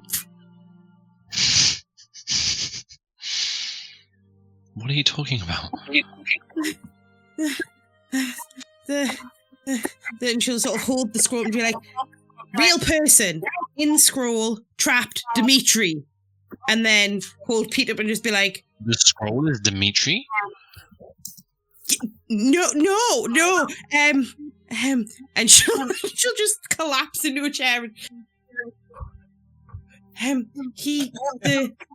the scroll left me a voicemail. A what? What's a voicemail? I don't know. It said funny symbol and then one new voicemail on the scroll. I don't know what it is. Haven't figured it out yet. So, but and he So the last time I spoke to it, like identified things, I tried to make the scroll of identify himself, because it's fucking weird that it's just a constantly recurring scroll. That never happens. Spell scrolls are one-time things. This isn't normal. So I asked him to identify himself, and he couldn't. But then apparently, in some alternate universe, he took it as a challenge and tried to continue to identify himself. And it is a person. There is a person trapped in the scroll, and you'll never fucking guess. Dimitri, weird Dimitri who doesn't exist anymore, but lives with the kid shitting in everyone's shoes, is the one who trapped him. Logical. So I just I'm not totally convinced this isn't all a weird fever dream to go along with the weird fever dream we're already living in. But if we can find a wizard who can cast identify, we might be able to free him. And then there was also a thing about like times collapsing, and there's going to be bad things. Can I just put my hand on Farah and just check that she seems okay from a health perspective? Emotionally, physically, or mentally? Yeah. Does she seem well? How do I make you roll for a psychology check? I mean, make an insight check, Tilly. Insight. All right. Am I rolling for persuasion or deception? Make 25. me... Just roll me a d20, please, Pip. Because, yeah. You get the sense... Farah fully believes what she thinks has happened. Like, this is she is being as maniacal and crazy as she's just portrayed herself there. But yeah, you get the sense that you've seen weird as shit, and insight into her health wise, she seems healthy enough. Seems quite chipper.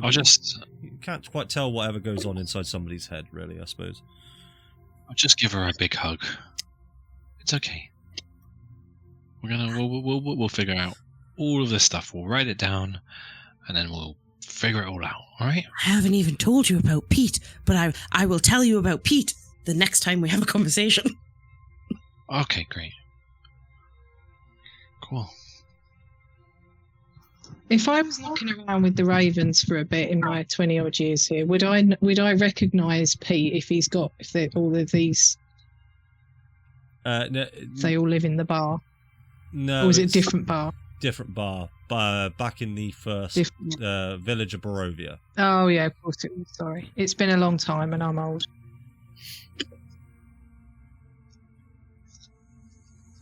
Cool, guys. I just say to Farah, listen, I know. I'm sorry about your dog. I truly am. I wish that I'd been able to assure you of his safety if you'd left him with Paul. But I appreciate that at various times you and I both appeared to be comatose, and so we couldn't have a proper conversation. But look, I am sorry about your dog, and whatever it is that you've experienced with these things in your bag, with these vibrations, I'm sure that we'll. Nobody said anything about vibrations to me. Where the fuck? You've get out the vibrations. You've got a kind of glow. You've got a glow in your cheeks. It resonates. We've all been there. Talking to you, Farah, that shouldn't be. Surely, I shouldn't. Farah should be the opposite of hysterical if there have been vibrations in our life. Well, I mean, each to their own. Yeah. I feel like that's a really niche reference that only came up when women were hysterical in the Victorian times. They were told sex to resolve the problem. Oh, really? You learn something new here every day, folks. I feel like that's the point at which we need to end the session, if I'm honest with you. That is where we will go ahead and end our session. I hope you had fun, guys. Hope you enjoyed watching it. Amazing to have you back, Jack. Well, hey! Told you Tilly wasn't fucking dead. I nearly had you all convinced, though. Come on. There was a tiny bit of me that was terrified. To be fair, when you described it, I was like, "Oh, this is like some barbarian or something coming through the door. Like this is a new tanky character." Nope, it is our tanky cleric. All right. Teeny tanky. And that there is where we will end the stream. Everyone give a wave. Well, hey! Because that's how we always Ciao, ciao. say goodbye here in Barovia.